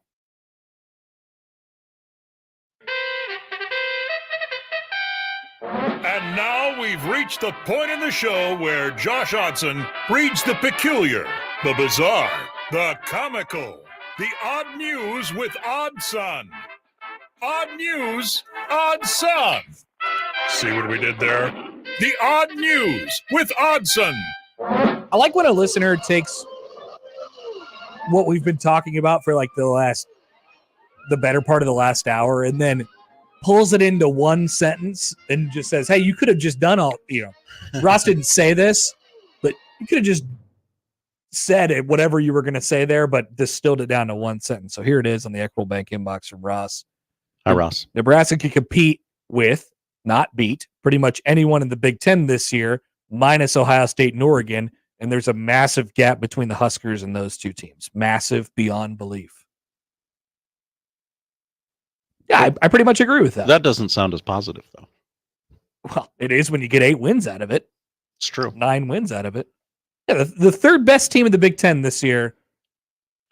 Down year coming for the Big Ten? Maybe there's a tier between where you're like, yeah, Penn State is sitting somewhere in there. Yeah, that's true. Maybe I don't think of them often because it seems like Nebraska's avoided them for the last several years. The last time they played them was in 2020, COVID.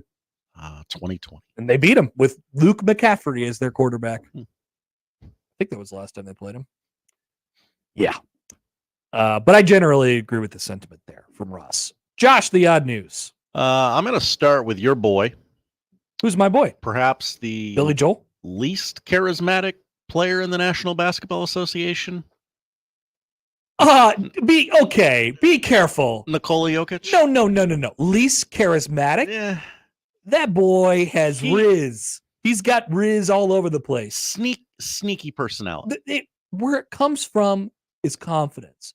And I have known no man who's more confident in what he does not care about what anybody else thinks about him. So he's got it. True. So you watch it, buddy. Did you see his fit check? I sure did. On ahead of game 1. He tried to look like Gru from Despicable Me. He didn't try. He succeeded. Okay. It takes some pretty good Riz to do that. That's right. The defending NBA champion arrived to Ball Arena with a black and gray striped scarf and gray pants, similar to the outfit of Felonious Gru, the lead character from the Despicable Me franchise. But mostly Despicable Me and not any of the remakes or the sequels or whatever. Despicable Me, great. All the other ones, don't need them. Jokic starred in a teaser trailer for Despicable Me 4, where he seeks therapy due to Gru's followers, the Minions, thinking he's their boss. That's the premise of the movie. No, that's the premise of the commercial. Like, oh, you got to help me, Doc. All these minions are following me everywhere because they think I'm Gru, and then they're outside the office. Oh, that was the movie trailer? And then it's like, Despicable Me 4 in theaters this July. Wow. Exciting. Like, it wasn't even a trailer for the movie. It was just... Steve Carell's still doing those? Yeah. Nice. Yeah. Get that bag, Steve. That's right. That's right. We go to Coachella. Oh, what? When was that? That was this weekend? It was this weekend too. It's a 2-weekend thing now, and weekend 2 was last weekend. And so this is the one where everybody goes basically out into the mountains in California, I assume. Yeah, in California. Yeah. And it's out in the middle of nowhere, and they just get really dirty and listen to music. Bunch of dirty hippies listening to music no one cares about. That's right. Many professional athletes have gone on to music careers. Remember DJ Diesel, Shaquille O'Neal? I do. But that has not yet led to a situation where famed former MLB player Will Clark is doing a 3-hour DJ set. That did not happen. I want to be crystal clear about that. However, the Coachella Twitter account meant to tag British DJ Will Clark about his set and instead tagged the former big leaguer, who took it all in stride, retweeting the photo and saying it was a thrill. This website is nonsense. I'm trying to pull up their damn lineup, and it just doesn't, like, their website just doesn't move. It doesn't work. Coachella 2024 lineup. Their website is breaking my computer, I think, at the moment. It's probably, you probably have several viruses, and you'll need to see someone. Clark was a shining star in college for Mississippi State, teaming with Rafael Palmeiro in a combination known as Thunder and Lightning. Yes, we know that. He also played for the U.S. in the '84 Summer Olympics. Yep. And went on to a lengthy MLB career with the Giants, Rangers, Orioles, and Cardinals. 6 All-Stars, 1989 NLCS MVP award. That's not who performed at Coachella this weekend. Damn it, I was hoping it would be former MLB star Will Clark. That's right. No. This DJ splits his time between the UK and Detroit. Interesting choice of American residents there. Put up quite a few hits of his own, according to this article, including Searching, Rock With Me. Not familiar I with love any those of those songs. songs. I love those songs. Let's just play a little Coachella game here real quick. All right. Okay. So it was headlined by Lana Del Rey, Oh, okay. Tyler the Creator, and Doja Cat. Familiar with all of those artists. That's good. But are you familiar with the other notable acts, such as, No Doubt, Very familiar. I remember reading articles about their performance last weekend. Peso Pluma, No. Lil Uzi Vert, Yes. Atiz, No. Peggy Goo, Peggy Goo? Peggy Goo, No. Young Myko. Vaguely. Really? You just heard that? It could be the Young, and I'm thinking of someone else. Sabrina Carpenter, who sings all the sex songs. Yeah. Skepta. Nope. Flo. From Progressive? All caps, Flo. Okay. Tinashe. Ta-Nehisi Coates, the author? Don't think so. Suki Waterhouse. Now, why does that ring a bell?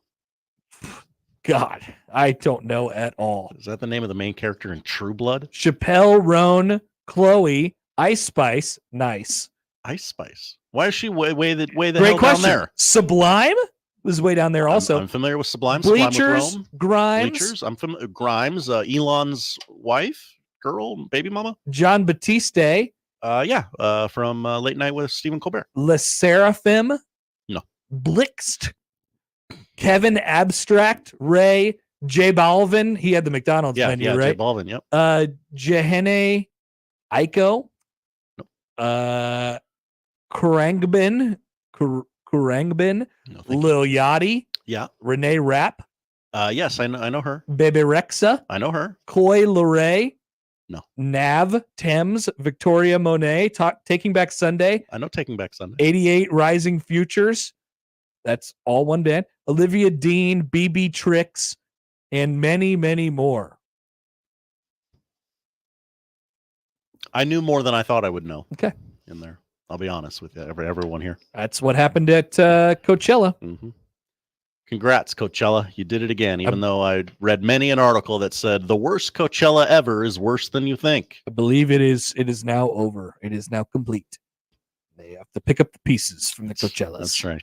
Let's laugh at Jim Harbaugh. Let's. And his weirdo tattoo. Oh, yeah. Got a 15-0, and he got an M tattooed on his bicep, but like not the Michigan M. It's like just an M. Like somebody drew the Michigan logo freehand from memory. Nice. Like not the official logo. He's got to get a better tat guy. Yeah. Yeah, you get a tattoo. Now the jokes are obvious. What happens when they take the national championship away? What happens when they rescind? You can't. It's in permanent ink. Various wins from the season, and that's exactly right. Jim Harbaugh just made it so that cannot happen. Mm-hmm. Cannot happen. It is on his body forever.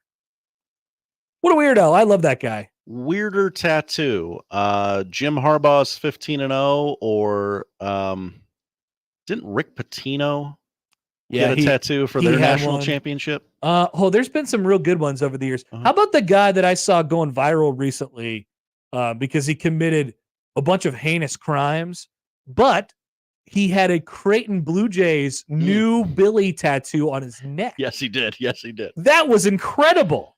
We gotta. Now I don't know. I can't remember what he did, but I think they were pretty bad. I think I think it's some pretty bad stuff. I remember someone sent it to us like, "Oh, hey, odd news," and I read the story and I went, "Nope, I cannot do this."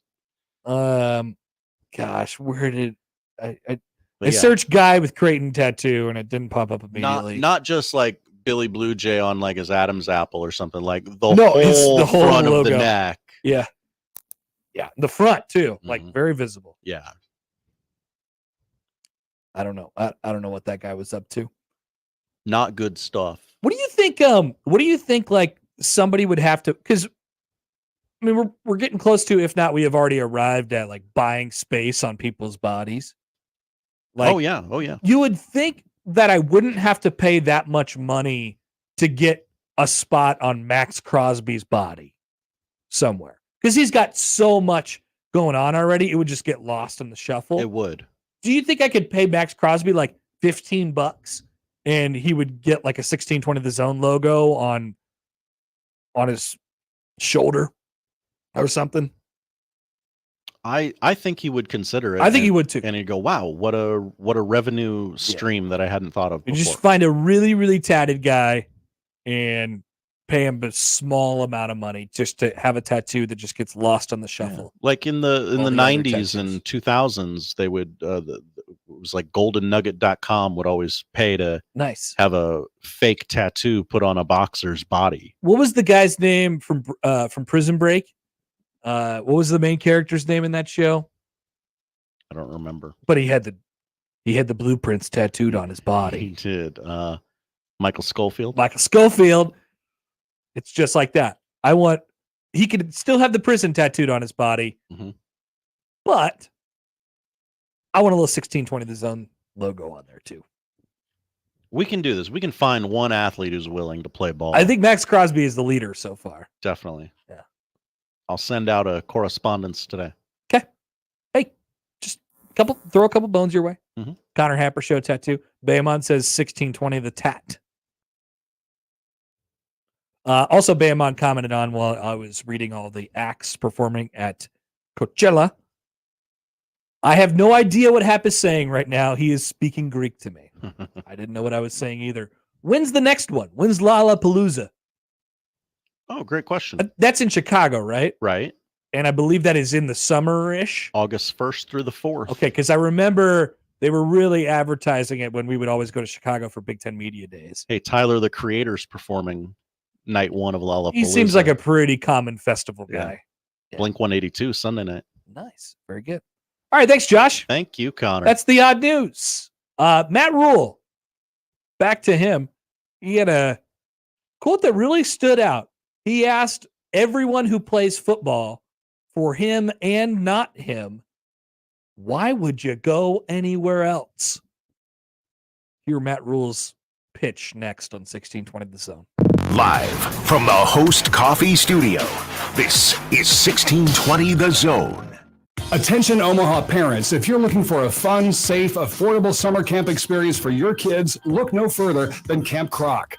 Located at Croc Center, Omaha, just off of Kennedy Freeway and Q Street, Camp Croc runs weekdays from the end of May through August 9th.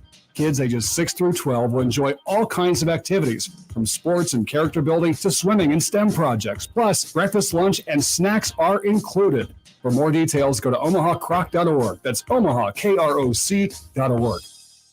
J-Tech Construction, the official exterior experts of the Huskers, offers exterior solutions that help you protect your number one investment. Whether it's roofing and siding or windows and doors, they're committed to excellence, quality, and outstanding customer service in every step of the process. When it's time to protect the exterior of your home, your choice is simple. Turn to who the Huskers turn to, J-Tech Construction. Check them out online and schedule a free estimate today. J-Tech Construction, the official exterior experts of the Huskers. How powerful is Cox Fiber? Powerful enough to let your band members in Vegas, Phoenix, and Omaha jam like you're all in the same garage. Introducing Cox Fiber, from the company with the fastest download speeds 8 years in a row. It's internet built for tomorrow, today. Cox, always building better. Limited availability in select areas. Speeds vary and are not guaranteed. Cox terms and other restrictions may apply. Analysis by Ookla of Speed Test Intelligence in Las Vegas, Omaha, Phoenix. Fixed median download speeds Q2 2016 to Q3 2023. Let's go on a fishing trip you will be talking about for years. The best walleye fishing trip ever. Join me, Crash Davis. We're going to travel to the walleye capital of the world, September 15th through the 19th aboard a deluxe motor coach. Travel with me to Ballard's Resort on Lake of the Woods. Pricing includes round-trip motor coach transportation, 4 nights lodging, 3 days of fully guided walleye fishing, and all of our meals. Go fishing with me, Crash. Your best trip ever. Sign up at ballardsresort.com. ballardsresort.com. And set the hook. With Spring Black Friday savings at the Home Depot, you can get up to $2,300 off select kitchen packages from top brands like GE Profile. That means you can save on a new GE Profile Smart Quad Door Refrigerator that's full of convenient features like a dual dispense autofill pitcher and an ice dispenser with up to 12.5 pounds capacity. Bring convenience to your kitchen with smart, innovative appliances from GE Profile. Right now, save up to $2,300 on select kitchen packages with Spring Black Friday savings at the Home Depot. How doers get more done. I'm still going for it, even with higher stroke risk from atrial fibrillation, an irregular heartbeat not caused by a heart valve problem. Over a 3-year study, Eliquis apixaban tablets reduce stroke risk better than warfarin, and over 97% of Eliquis patients did not experience a stroke. A first stroke occurred in 2.9% of warfarin patients versus 2.3% of Eliquis patients. Don't stop taking prescription Eliquis without asking your doctor. It may increase your stroke risk. Eliquis can cause serious and in rare cases fatal bleeding. Don't take Eliquis if you have an artificial heart valve, abnormal bleeding, or antiphospholipid syndrome. While taking, you may bruise more easily or take longer for bleeding to stop. A spinal injection while on Eliquis increases risk of blood clots, which may cause paralysis, the inability to move. Get medical help right away for unexpected bleeding, unusual bruising, or tingling, numbness, or muscle weakness. Medications such as aspirin products, NSAIDs, SSRIs, SNRIs, and blood thinners may increase bleeding risk. Tell your doctor about all planned medical or dental procedures. Learn more at Eliquis.com or call 1-855-ELIQUIS. Is this house a good price compared to others in the area? Are prices going up or down? If I don't make an offer right this very moment, will I miss my chance? These are just some of the questions a home buyer might ask. And these are the sorts of questions an agent who is a realtor can help answer. Because realtors have the expertise, data, and access to specialty training to help you navigate the process of buying a home. They provide support, guidance, and have your back every step of the way. That's what realtors do, because that's who we are. Realtors are members of the National Association of Realtors. The Zone Hotline is powered by 42 Degrees, The Source, by your mom's house. Tickets for less. Best seats, best prices, no service fees. Shop ticketsforless.com. KOZN Bellevue, Omaha, Council Bluffs. This is 1620 The Zone.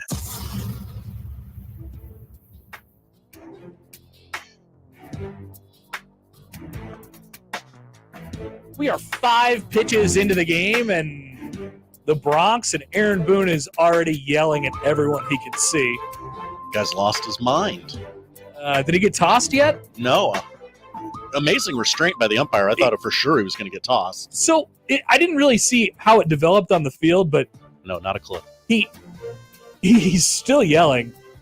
I think he may have. Yeah, he got kicked out. Oh, no, he got kicked out. He's gone. He's leaving now. I didn't see I didn't either. The toss.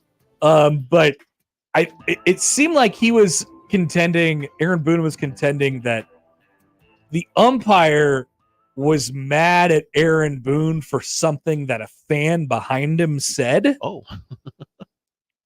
That's how it came across to me, but I'm sure you guys will see it later on. Hey, by the way, speaking of baseball, Wednesday at Warner Park. All right, so there's a couple different things going on. What's the headliner, Josh? Paul Skeens? I say not so fast. Oh, okay. Please enlighten me. It is all about Kids Day at Warner Park on Wednesday for an 11:05 a.m. first pitch. Love Kids Day.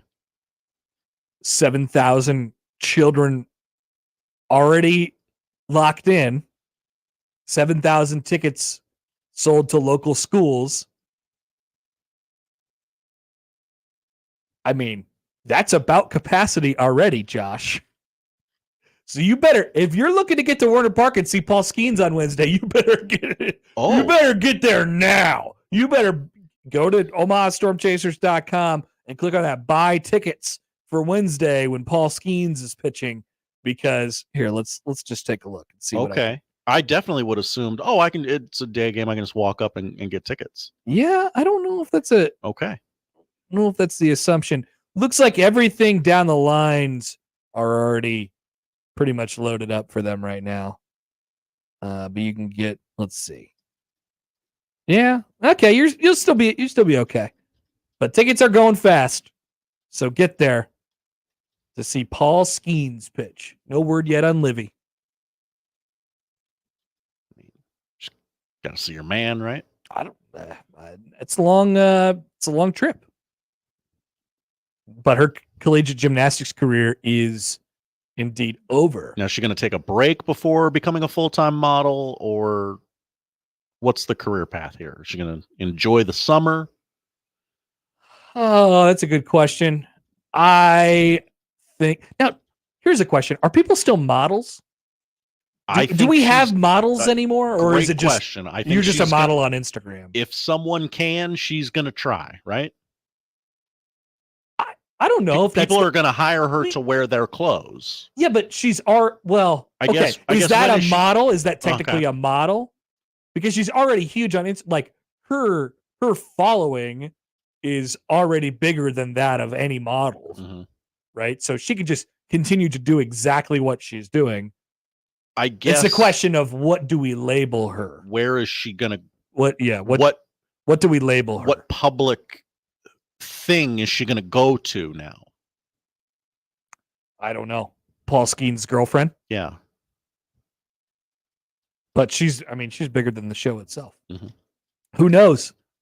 No word yet on Livy. There we go. From the 402. Content creator. Hi, 402. Oh, yeah. Okay. It's just a content creator. But a good question that we just asked to you all on the JTech Construction Zone Twitter feed at Happer Show. Is model a job anymore? Good work if you can get it, but is it work anymore? It like, do people still walk down runways? Yeah. And that's their only thing?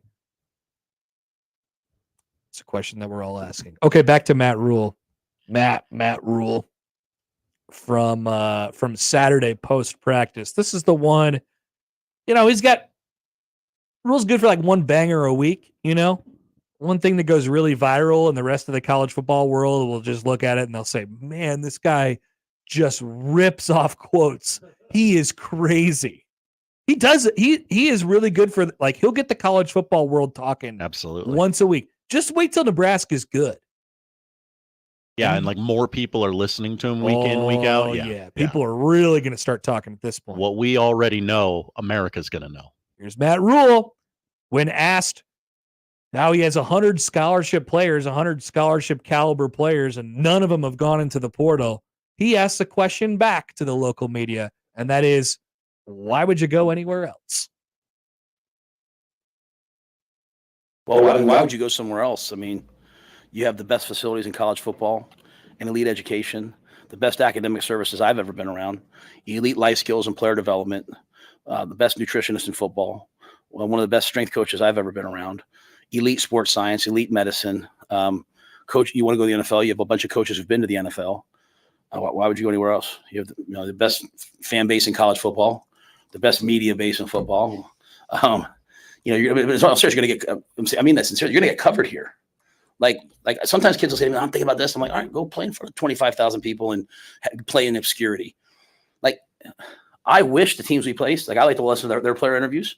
No one else. Make sure you guys know you have a good too, but like our players have a good. Like no one else has 5 players every Tuesday and Wednesday getting interviewed. Like, so when you come here, you're getting those opportunities to build your brand. What's that they call it now? Build your brand. Like you're getting opportunities to get yourself out there. Like, we have guys that do, they might do a radio show. They might do this. Like, again, why would you go anywhere else? You have everything you could possibly want here. There's 2 conferences that are dominant in college football. You're playing in them.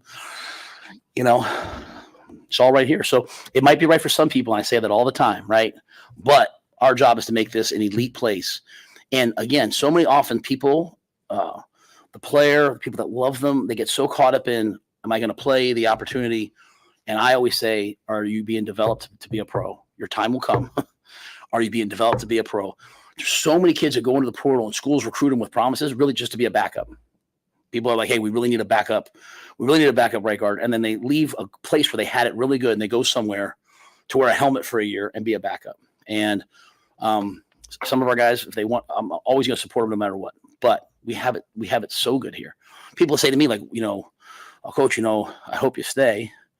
And I always say, well, I hope you say that in like 2 or 3 years. But also, like, why would you leave here? Like, you get to live in one of the best states in the country. Like, everything's safe here. People are nice here. Other than, a little wind here and there, you know what I mean? Like, I have an easy commute. I got, elite facility. I mean, that building when we finally move in my office is nicer than my first house.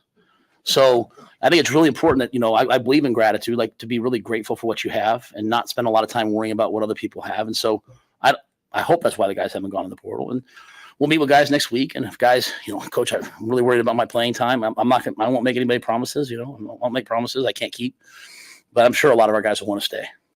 He did it. He's full Midwestern. Josh, it would be really nice outside if not for that wind. It's kind of bare. It's 12 degrees outside in January, but the sun's out. Matt Rhule walks outside. He's like, man, it wouldn't be so bad if not for that wind. He's a full Midwestern. Thank you. We've done it. Doesn't it feel great? We've taken an East Coast boy and we've made him one of our own now. He talks like us. He acts like us. He's appreciative of us. He says we're all nice. We're all Nebraska nice. Jimmy on the YouTube, love this guy. God, I hope he succeeds. I love this guy. It's as good as it gets for Matt Rhule right there. Somebody should go to his press conference every week and say, Coach, why do you think Nebraska's good? Or maybe even, don't even lead him to it. Just say, hey, Coach, what do you think of Nebraska just as a place? And then he'll just rip into the 6-minute thing about how good it is and why they have it so good. Oh, man, this is beautiful.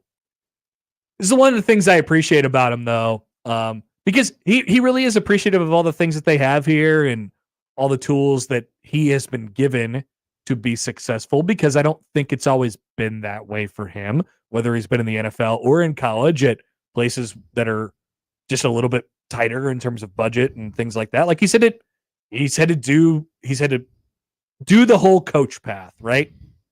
And now he's at a place where everything is at his disposal. He's like the primary. He basically is his own boss. He's got a new athletic director now that he's more familiar with the place than Troy Danon is, or probably that Troy Danon will ever be at this point. But I appreciate him why I appreciate him is because he brings that perspective to the table. He makes it clear. He goes, hey guys, it's not like this everywhere. It's at practice on Tuesday when they sent out the media advisory and they say, hey, Tony White's going to be talking today, and like Chief Borders and Bly Hill and Nash Hutmaker, they'll be the players that are selected to be available today. And then 42 people show up. It's not like that everywhere. I don't think I've heard a coach talk about it that way before. Most of the coaches who have come here, who have stepped in that chair before him, have said that exact thing is actually what sucks about this. And they've had more success than he has so far. You know, it's been good for them. The media's been on their sides at times, and they still say, boy, I wish there wasn't all this stuff. And you know what he says? It's an opportunity. He might not like doing it. He might be lying straight to our, and he's, by the way, he's not talking about him. He might not like doing it. Twice a week, talk to the media in April about practice. Like, or is this, come on, what are we talking about here? But you know what he does? He spins it and he says, actually, this is an opportunity for our players to build their brands. This is an opportunity for our players to do something that maybe makes them a little bit uncomfortable. And you know what I bet he turns that into? I bet he goes out to recruits and he says, hey, you want to go to the NFL, right? What is the through line of every Matt Rhule press conference? He always talks about developing people for the NFL. Always. And so you know what he probably says when he actually goes to recruits' houses instead of sitting in his chair and waiting for them to come to him? Shout out Coach Prime. He goes to them and he says, here's a good example of how we can get you prepared for the NFL. We're going to make you talk to the media. We're going to let you talk to the media. Because when you go to the NFL and you're the starting quarterback in the NFL, if you don't talk to the media, you get fined. You could be having the worst day of your life, you know, but you got to do it. It's an obligation. It's a part of the deal. And you are going to have to say the right things, and you're going to have to learn how to defend all your teammates while defending yourself, while defending your coach, while knowing that everything you say is under a complete and total microscope, and then it's going to go viral if you step out of line and if you say something wrong. You want to be prepared for that? Come to Nebraska. We got that to offer you. It's basically the national media all in one, just tied right in there. So, and a little windy. And it's of course a little windy as well. So this is example 700 of him taking something that has been viewed as a bugaboo of Nebraska, like a glitch of Nebraska, a bug of Nebraska, and instead he says it's not a glitch. This is a good part. Mm-hmm. I don't know. I think that's pretty cool. I'll turn the fishbowl into a positive. I'm Matt Rhule. Mm-hmm. My name is Matt Rhule. Thanks. So yeah, that just once again, every week or two, he's in for just one of these absolute bangers of like, here's why Nebraska is good. Let me remind you again. And you're like, damn, this guy's good. This guy gets it. I like this guy. I like him a lot. Yep. And so, I don't know, I'm thinking big picture. I'm thinking 40,000 foot view. At the end of at the end of the season last year, I thought to myself, gosh, we're going to be kind of in for a long one here. You know, they lost their last 4. He's talking about how, you know, this progress is going to be linear and you might not be able to see it. So what's the best we could expect next year? 6, you know, it had the makings of, this is going to be a long off season that leads to, boy, what's the best we can really hope for? And I don't think he's strayed that far away from it. But in the meantime, they got a 5-star quarterback. They also lost their athletic director, so there was a huge bleep storm in the middle of this entire thing. And yet he continues to preach the same thing day by day by day, and you just like him for it. And that breeds the positivity. Once again, we're going to get out of control with the Dylon thing after a while, because we'll convince ourselves that these, unlikely things are possible this year for him specifically. That's right. But my positivity is 4 Heisman trophies. Nobody's ever won that before. my positivity for this season is not about him, really. It's about, like, I'm excited for him to be in that spot, but somebody was going to have the spot. If Nebraska's quarterback would have been Kyle McCord, the guy who was going to be the quarterback this year before Dylon changed his mind at the last second, People forget. I'd be pretty excited about this year. I would be. Mere competency. Maybe it'd be tougher to, maybe it'd be tougher to like convince yourself that like the really top end things are positive or are possible this year, maybe.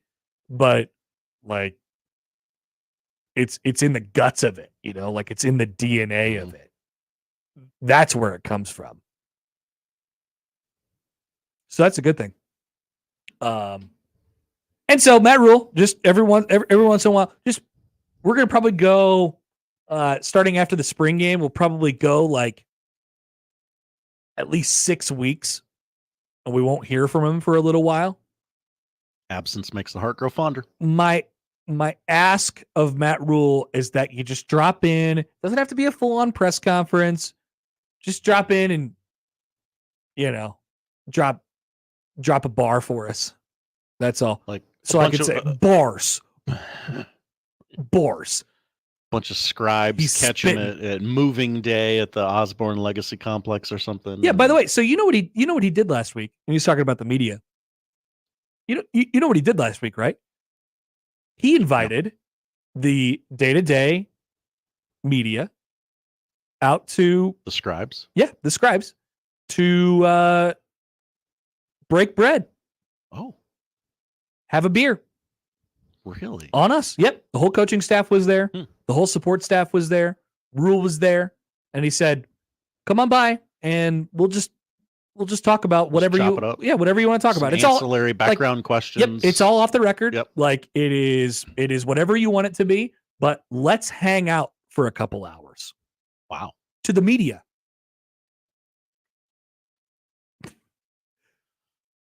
You want to know why people like him? He knows the buttons to push, man. Like, and can I make a request that we do this at Chili's? Yeah, we're gonna rent out a whole Chili's just for you, Steve. Like, I'm not saying that the media can be like, coerced, because I think we have a lot of smart people in the media corps, including one that we're going to talk to in a half hour. But this is just how you do it. This is just how you do it. You let people in. While at the same time, he gets to stand up there on Saturdays after the greatest scrimmage that the offense has had in years, according to him, and say, I don't really know why that happened. I wonder. It couldn't have been because of our 5-star quarterback. So he can still be like, yeah, I'm not telling you. And there's the boundary. Mm-hmm. What did he say? There was a question last year. I think it was Mitch who asked the question, and it was something about how, I don't know. I don't even know what it was about. But he stopped them and he goes, ask the question. I don't like to dance around. Just ask the question. Just ask it. Ask the question. It's fine. Let's have a normal relationship. I was the coach of the Carolina Panthers. Uh-huh. It didn't go well. Mm-hmm. I was and I'm going to own it. I'm going to own it. Asked questions. Yeah, they told me to get the hell out. I'm going to own it. I'm going to own it. So, like, he's got the weirdo football coach thing where he has to kind of be that guy at all times, but you also increasingly get the sense that he's a pretty regular guy, and that works here. It just works. If only it weren't so damn windy. I can't imagine if you would have told me 18 months ago when Rhule was hired, like, this fit could not have been any better. It could not have been any better. Mm-hmm. And he's the type of guy that could fit into wherever. He's kind of a chameleon that way. Sure. Like, he's an East Coast guy, right? But man, he embodies the Midwest thing. There's a connecting piece among all of us. He just found it and accentuated it. So yeah, I think it's pretty good. Let's take a break. Enough Kool-Aid for now, but we'll keep dumping it down your gullets as we continue throughout the week, including our spring game roundtable, which is coming up on Thursday afternoon from Oscars. Come have a beer with us. We break bread with you. Matt Rhule breaks bread with us. We break bread with you. What a system. What a system. Back after this on 1620 The Zone. But first, the road to the NBA Finals has begun. And new customers can go on FanDuel to go on their own playoff run with $150. That's a nice little stockpile there. Just place any $5 bet and you get $150 in bonus bets. That's win or lose to use during the NBA playoffs. Have the Lakers figured something out to have a lead against the Denver Nuggets for a good portion of the game? My guess is no. But maybe you think they have for some odd reason. Maybe you think they won't get swept. So you can bet on that in the FanDuel Sportsbook first basket scorers. You can't bet on Anthony Edwards to say a bunch of derogatory things to Kevin Durant, but I wish you could on the FanDuel Sportsbook. Head to FanDuel.com/Happer and get yourself started. FanDuel, official sports betting partner of the NBA. 21 and over, present in Iowa. First online real money wager. Only $10 first deposit required. Bonus issued is now withdrawable bonus bets that expire 7 days after receipt. See terms at sportsbook.fanduel.com. Gambling problem? Call 1-800-BETS-OFF. Previously on The Crossover. I opened up my fortune cookie last night, and on the front it says, here you could download a bunch of music. And then on the back, there's a QR code for Napster. Yeah, fortune cookies used to be fun, whimsical. At the end of your chicken fried rice, you're like, boop, boop, boop. Boop, boop, boop. That's exactly what I did we had last night. Chinese the other night. I don't think we ever got fortune cookies. Even worse. Mornings with Sharp and Hanley. The Connor Happer Show. Unsportsmanlike conduct. 6A to 6P. 1620. The Zone.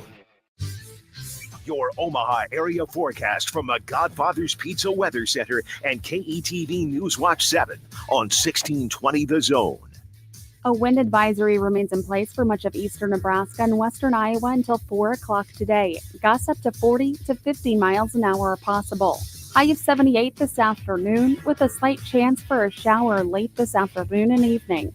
Mostly cloudy tonight with a 30% chance for a stray thunder shower or shower. Do you like to shoot fireworks? Would you like to get paid to shoot fireworks? J&M Displays wants you. Help shoot an Omaha Storm Chasers game, Memorial Park display, or any of the major shows in western Iowa and all of Nebraska. If you like to travel, J&M covers Nebraska, Kansas, and most of Missouri. They offer free training and great daily pay rates, which makes it a perfect part-time job. Visit jnmdisplays.com and click the Join Our Team tab to find out more. J&M Fireworks. Easy Cater. 100,000 restaurants, one platform. Whether you need food for catered meetings or company events, Easy Cater has everything to make food for work, work. Seriously, it's all right here in one place. Coffee, snacks, breakfast, daily employee lunches, you name it. Whether you run a nonprofit or a company with offices nationwide, we've got you covered. Anywhere work happens, Easy Cater has everything you need to make food for work, work. Order 24/7 at easycater.com. My taco pie is really something special, and it can't be imitated. It starts with my zesty taco sauce, seasoned beef, onions, lettuce, tomatoes, mounds of cheddar, and mozzarella cheese. This pie is the real deal. For a limited time, build your own feast with the specialty pizza, like my taco pie, a one-topping pizza, and cinnamon monkey bread. Do yourself a favor and order. Today, Godfather's Pizza. Do it. I can't believe tax season is here already. Look at all this info I have to enter. Phil's small accounting firm is growing in numbers. Why didn't I take that typing class in high school? A data entry specialist could really help him in a crunch. I got blisters on my fingers. Indeed can help him hire great people fast. I need Indeed. Indeed you do. You can schedule and conduct virtual interviews all from your employer dashboard. Visit Indeed.com/credit and get $75 towards your first sponsored job. Terms and conditions apply. Roofing, siding, and gutters. Make the right call with the rooferees at John Higgins Weather Guard.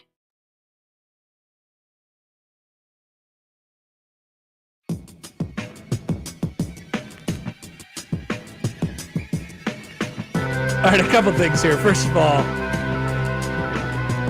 you got to watch the Aaron Boone thing now.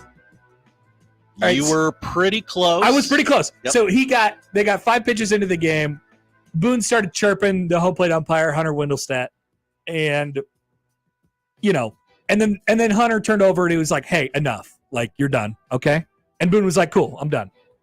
I've said my piece. Thank you." And then they got the camera on Boone for a couple of seconds, and he's just staring off into he's giving him the cold shoulder, and he's got his arms crossed like a little baby. And and nothing happens. And then 3 seconds later, he gets tossed. He didn't say anything. And Boone loses it. He's like, I didn't do it. I didn't say anything. I didn't even say it. I didn't say that. I swear. He's like your kid when the kid says the F word and he's specifically not supposed to say the F word. And I didn't. And Hunter Windelstedt in this case gets to be, mom or dad. You gets to say, I don't care. I don't care if you said it or if you didn't say it. You're tossed. You're gone. It turned out it was actually a fan behind the dugout who was yelling at Hunter Windelstedt in place of Aaron Boone during that time. And there's a good ISO shot that I'm looking at right now. It definitely was the fan in the blue who was saying stuff and not Aaron Boone. Yeah. Aaron Boone got him there, though. That's awesome. Short day at the office. Also, what's up with those mics in New York? We have now had a lot of those situations where we get Aaron Boone's got the classic, the Brett Gardner hammer in the top of the dugout. My guys are savages in that box, that whole thing. And then over in Queens, there's the epic Terry Collins, my ass is in the jackpot thing, which was great. Which, by the way, that popped up on my thing over the weekend, and by thing I mean TikTok. Terry Collins is a podcast. Oh, Terry Collins is a podcast. If you really hate yourself, and he had that umpire on the podcast, and they basically John Boy breakdowned it. Pretty funny stuff. Pretty great. And it just shows you how not personal any of these interactions between managers and coach and umpires are, because they're cool. 10 seconds later, they all have the wherewithal to be like, yeah, I probably freaked out a little bit. It's not personal. It's cool. You screwed up. I screwed up. Whatever. We all screw up. We're going to yell at each other for 10 minutes and call each other, the things that it's okay to call you in the movie Semi-Pro, not Jive Turkey, the other one. They're going to call each other that for about 10 minutes straight, and then they'll go off on their own way. Very cool. I love baseball. This is great. Wow. Yeah. The day my ass was in the jackpot. Yeah, you've never seen that argument? I have. Oh, that's epic. I have. That's the Terry Collins podcast. Yeah. I didn't know there was more to it. It might be worth a listen. It might be worth a shot if you really, like I said, if you really are into baseball. Also, Josh tweeted at me, Josh Peterson, tweeted me this clip of Mike Francesa. Anytime Mike Francesa says anything, I'm in. I'm locked in. He goes, typical New Yorker.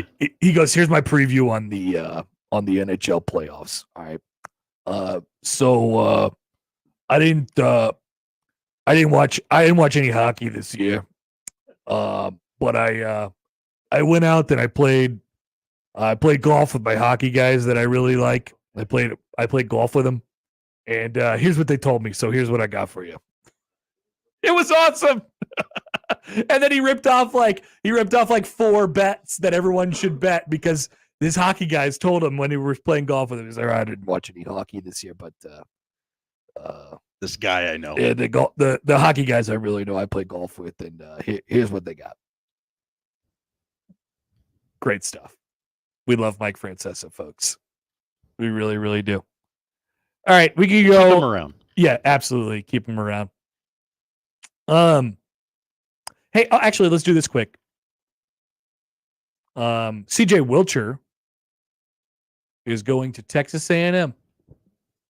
CJ Wilcher. Totally normal. There's a graphic even for it. And so he made a visit to Texas A&M recently, it appears, and he's got a graphic with the Adidas logo and the Texas A&M logo, and then pictures of him in 3 different Texas A&M basketball jerseys. If you remember, Nebraska lost to Texas A&M in the basketball tournament this year, the big basketball tournament. Oh, yeah. So there's one of him dribbling with the white jersey on. And then there's one behind where he's holding up the Texas A&M logo with the maroon on. And then the third one, he got a little wacky. They were like, here, put the black jersey on and we'll give you a cowboy hat. Get a little playful with this one. And so they gave him a cowboy hat, and he's tipping the cowboy hat. Once again, Nebraska, Texas A&M, handshake meme forever. The rest of time. You ready for this? Boy, sure seems that way. I will yet again take this opportunity to tell you that Nebraska baseball will be the number 2 seed in the College Station Regional in the first weekend in June. Book it. You don't even have to think about it yet. Whatever it is, May 31st, June 1st, June 2nd, Nebraska in College Station playing number 1 overall seed, Texas A&M. Lock it in. It's already done. It's been decided months ago. You've seen the script. Yep. And then maybe by then, Trev will the Trev thing will be over it by that point. Are we there yet? Because he hasn't been tweeting a lot lately, so maybe we're just over it. Because what he's going to do is, I can't wait to welcome a bunch of Huskers to Aggie Land. Yeah. And we'll all just go, shut up, Trev. Actually, this could be a good game. Which emoji will Trev Alberts use? We should make this a poll question. If we can come up with 4 good ones right here, let's workshop this a little bit. Okay. So let me pull up my emojis. Mm-hmm. Which emoji will Trev Alberts use to react to the fact that Nebraska and Texas A&M will be playing each other in a regional in the first week of June in the NCAA baseball tournament? Will it be the one where it goes, ooh? Now you're gonna have to watch along with this in order to feel this out for me. So the eyes open and the mouth kind of puckered up and the eyebrows up, ooh, like surprised. Will it be crying, laughing? Crying, laughing is a good one. Mm-hmm, mm-hmm. Will it be shrug? Got an opportunity for shrug if you want it. Shrug. Let's see. Or does he go just classic smiley face? Does he do what other options do Is there one with a cowboy hat? Can I get an emoji guy wearing a cowboy hat? Yes, that exists for sure. I like the one with the zipper mouth. He just doesn't. I'm not going to say anything about this except for this emoji, zipper mouth. That's an option. You could do salute. Probably doesn't want to salute that. That probably is not a front runner. Just think about that. Which emoji will Trev Alberts use to react to the draw of Nebraska being the 2 seed in the College Station Regional in the NCAA tournament? Do you have the poll question all typed out, Josh? I have the poll question typed out. What does it say? Which emoji will Trev Alberts use to react to Nebraska facing Texas A&M in the baseball regionals this season? No, being in the same regional. They might not play each other. I guess that's true. They just be in the same regional. Okay, but more words. Being the 2 seed in the College Station Regional this season, or in the NCAA tournament. Being the 2 seed in the College Station Regional, yes. And then we'll come up with 4. We'll workshop this a little more during the break, but we'll come up with 4 good emoji options for you. Okay, I got it, and I have to do it on my phone because I can't put emojis into the website in the poll bar. Maybe you should get a Mac. It's what corporate. Maybe corporate should get a Mac. Maybe it would work better. Would use one if given. Okay. All right, so we'll cook that one up. We'll take a break. Sam McKewon's coming up at the top of the hour. I want to do a quick little bit here on the NFL draft, which is coming up this week. Not that I care, but some comments from NFL people, NFL execs and scouts and things of that nature on how the draft has changed in the NIL era. Some interesting thoughts. We'll come back with that when we return on the Connor Happer Show on 1620 The Zone. The best way to catch all the action is on 1620 The Zone. And no line for the bathroom.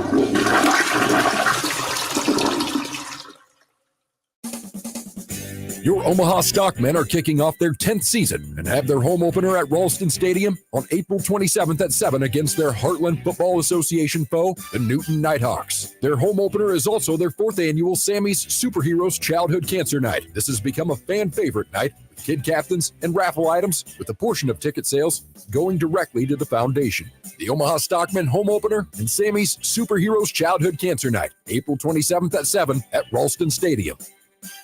I can't believe tax season is here already. Look at all this info I have to enter. Phil's small accounting firm is growing in numbers. Why didn't I take that typing class in high school? A data entry specialist could really help him in a crunch. I got blisters on my fingers. Indeed can help him hire great people fast. I need Indeed. Indeed you do. You can schedule and conduct virtual interviews all from your employer dashboard. Visit Indeed.com/credit and get $75 towards your first sponsored job. Terms and conditions apply. You go into your shower feeling, but as soon as you reach for the Irish Spring, your day immediately gets better. That crisp, fresh, unmistakable Irish Spring scent zings your brain and awakens your senses. So when you finally emerge from the shower, 37 minutes later, because you pay the water bill so you can stay in there as long as you want, you're ready to take on the day and smell great doing it. Irish Spring Body Wash and Bar Soap. Fresh, green, Irish. Shop now at Walmart.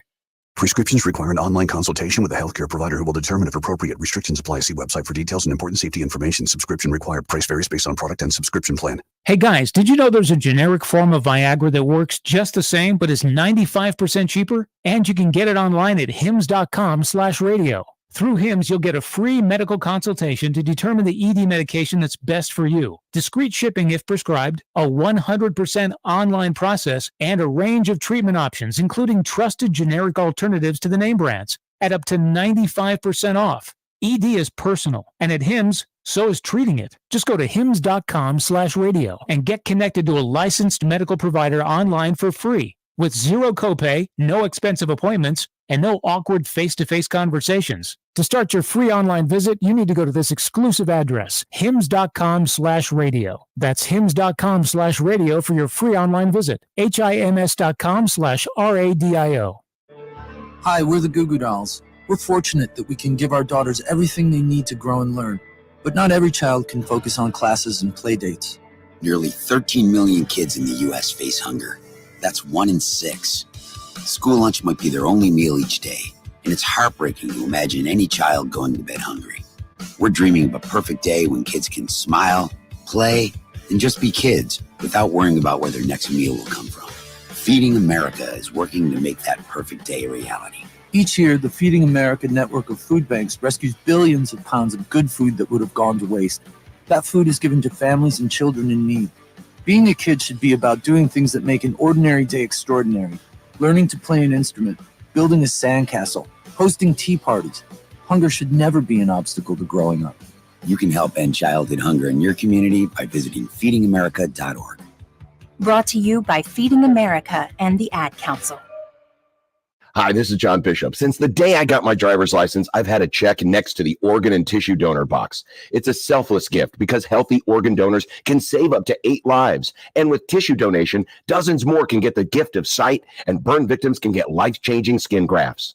Anybody can register, and there's no cost to you or your family. Check that organ donor box next time you renew your license, or visit goodguysavelives.com. Learn more about organ and tissue donation today and see how you can save 8 lives at goodguysavelives.com.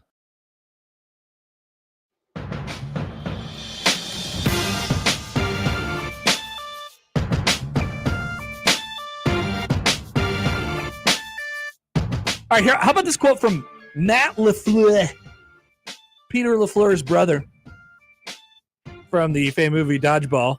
Yes. All right, Green Bay Packers coach Matt LaFleur, quote, "It's crazy to fathom that some of these guys made more money in college than they will in the NFL." Caitlin Clark? Matt LaFleur, handshake. Darren Rovell? Basically, Darren Rovell or Caitlin Clark will make more money in college, truthers. But there is some truth to obviously what the sentiment is there. So there's a story on The Athletic on how the NFL views the NIL era. The whole draft landscape has changed. Antonio Pierce had a couple good ones in here. Here's one. You look for the guys that have that look in their eye, Las Vegas Raiders coach Antonio Pierce said. You can really feel it, and you could also see that the guys are entitled, or which guys are entitled, that have NIL money, which is an issue because they come in privileged. They have money in the bank. When I came in the league, I was broke. These guys already got GD jewelry on and the Louis Vuitton rocking already. I don't know why he had the GD jewelry that way. Mason quote. I mean, that's kind of crazy to say. I think NFL coaches are just figuring out that NIL is a thing, and they're going through the same process that college football coaches went through when it just became a thing, and they were like, I have to hate this. It's different and it's new. This is a pain in the ass. Right, exactly. But apparently Antonio Pierce is saying that guys are no longer hungry anymore. Minnesota Vikings coach Kevin O'Connell, KOC, says it's harder to know how players respond to adversity when somebody hit the portal at the drop of a hat. Quote, they already have money in their pocket, so you see some guys not going as hard in the pre-draft process. This is, I'm sorry, that was not Kevin O'Connell. That was agent Ron Slavin. Or Slavin. Well, Ron would know. They already have money in their pocket, so we see some guys not going as hard in the pre-draft process, and no one is eating those packs of ramen noodles anymore, Ron said. Isn't this amazing? This is everyone in the NFL finally figuring out that this exists. And they're like, hey, wait a minute. These kids aren't eating ramen noodles anymore. They're not poor. What is happening? This is different. I thought I was coaching poor people. Agent Steve Sarek says, quote, clubs are saying that this is a really good draft through 150 picks, and then it falls off of a cliff. That's what they're saying about this draft. Baltimore Ravens GM Eric DeCosta said, because of COVID and partly NIL, this whole draft landscape has changed. There's less draftable players and less underclassmen. Senior Bowl Executive Director Jim Nagy said, all those guys stayed in school for NIL money. You're going to see teams drafting players late that they usually sign as priority free agents. It's a supply and demand issue. Vikings GM Kwesi Mensah said, defensive line was apparently a big issue in college, and a lot of those guys got a lot of money to go back to college. And so that's going to affect our league and the depth of that position and different things, he said. There's a lot more quotes in here just from teams and coaches and how they're handling the idea of a couple different things. First of all, the COVID years. I mean, like the thing is, it comes off as coaches kind of old man yelling at clouds here, because who are you mad at, right? Are you mad at college? Are you mad at the general college football for just making NIL a thing? You know, a lot of your. Are you mad at COVID? A lot of your own players have money. Right. You can't be mad at money. Right. Like, you already have the solution to figure out how to keep guys hungry when you give them giant contracts at the beginning of their careers and in the middle of their careers and at the end of their careers. So why is it any different when you like going through here's what I always try to explain to people in the pre-draft process. I think this goes for a lot of, a lot of areas that we have in sports. There has to be an admission, instead of trying to assign blame to everything. This draft sucks because of NIL. This draft is this because of COVID. This position group stinks because they all went back to college, like whatever it might be. This group of quarterbacks stinks because they all transferred 8 times. Instead of trying to assign blame to everything, there has to be an admission in the sports community that 50% of whatever you do is luck. I really believe this, Josh. And like the whole point in what coaches and GMs will try to do is they'll try and take as much out of that as they possibly can. Or you could say, all right, fine, then I'm going to work as hard as I can to figure out all the pieces of information that I need to know to get the best thing I can, to get the best information I can before the draft. And still, you have to understand that it's random and that it's lucky in some regard. Like, as soon as we acknowledge that, as soon as we admit that, the better off we'll be. Because then we'll stop blaming things that are happening in society. Inventing fictitious boogeymen. Yeah.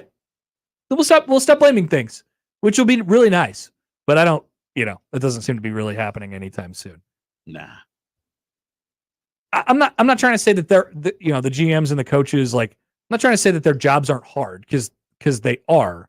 But like, it would be nice to hear an NFL GM say, like, once, yeah, we were going to draft another guy and we kind of got lucky. The other team in front of us took this guy and he fell into our lap, and we kind of just, it was 50-50 between this guy and that guy, and we picked the right guy. It was 50-50 between this guy and that guy, and we picked the wrong guy. Dang it. We'll try again next year. That's the beauty of the draft. And so when you hear everyone say this week, this is the worst draft in X amount of years, just know that there's going to be like several franchise players in the first round of the draft. Same thing for the NBA draft coming up. Because I've already heard this.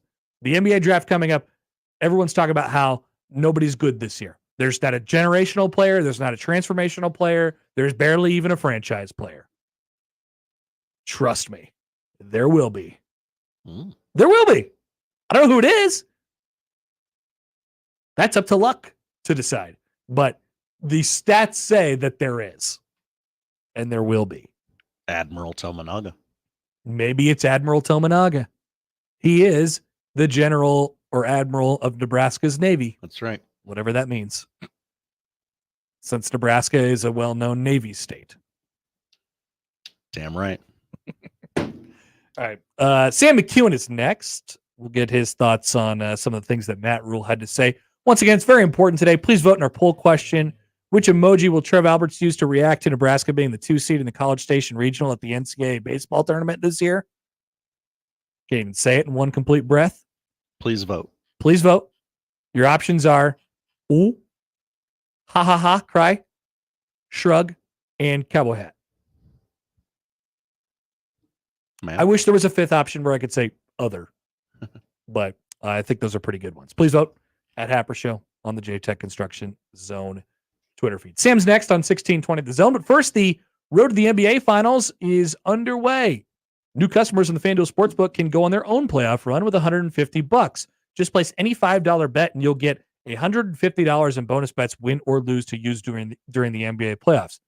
Here's a little bit of revisionist history here. If you would have used your $5 to bet on every single home team on the money line over Saturday and Sunday, you'd be incredibly rich. You wouldn't just have your $150 in bonus bets. You'd have a lot more. So there's a little revisionist history betting for you on the NBA playoffs. All the home teams won in the first game. What does that mean for game 2? What does that mean for game 3? You can take your shot on the FanDuel Sportsbook. Just head to FanDuel.com/Happer and get started. FanDuel, official sports betting partner of the NBA. 21 and over, present in Iowa. First online real money wager only. $10 first deposit required. Bonus issued is now withdrawable bonus bets that expire 7 days after receipt. See terms at sportsbook.fanduel.com. Gambling problem? Call 1-800-BETS-OFF. Live from the Host Coffee Studio, this is 1620 The Zone. Email us on the Equitable inbox with whatever is on your mind. The Zone inbox is brought to you by Equitable Bank. We take banking personally. You can hit me up, agree, disagree, tell me your thoughts on life at Hanley at 1620thezone.com. We want to hear from you on the Equitable Bank Zone inbox. Getting quality employees to fill positions in your company is essential, but finding those people can be a major hassle, unless you use ZipRecruiter. ZipRecruiter makes finding quality people a breeze. And right now you can try it for free at ZipRecruiter.com/radio. With ZipRecruiter, one click sends your job to hundreds of top job sites. But more than that, ZipRecruiter's advanced technology identifies the candidates with the skills you need, sends you a list of great matches to review, then actively invites them to apply for your job. And the results speak for themselves.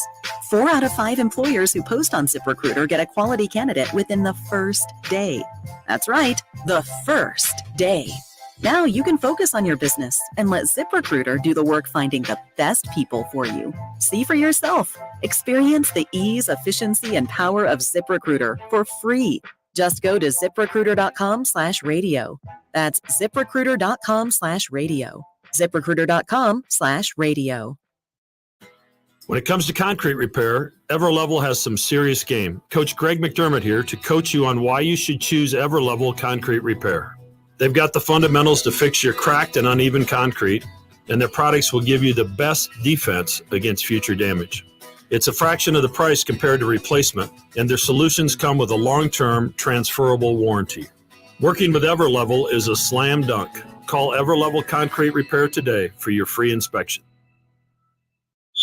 Tickets for less. Best seats, best prices, no service fees. Shop ticketsforless.com. KOZN Bellevue, Omaha, Council Bluffs. This is 1620 The Zone.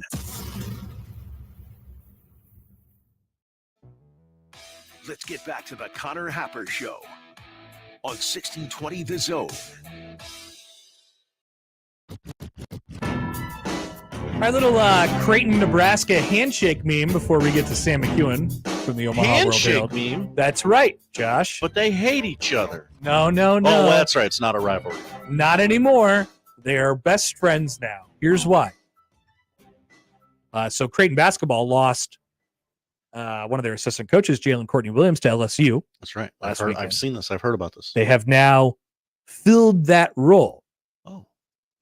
Trey Ziegler, who was a grad manager in 2022-2023, the Elite 8 year, had went off last year, and he went with Al Huss at High Point and was an assistant there for a year.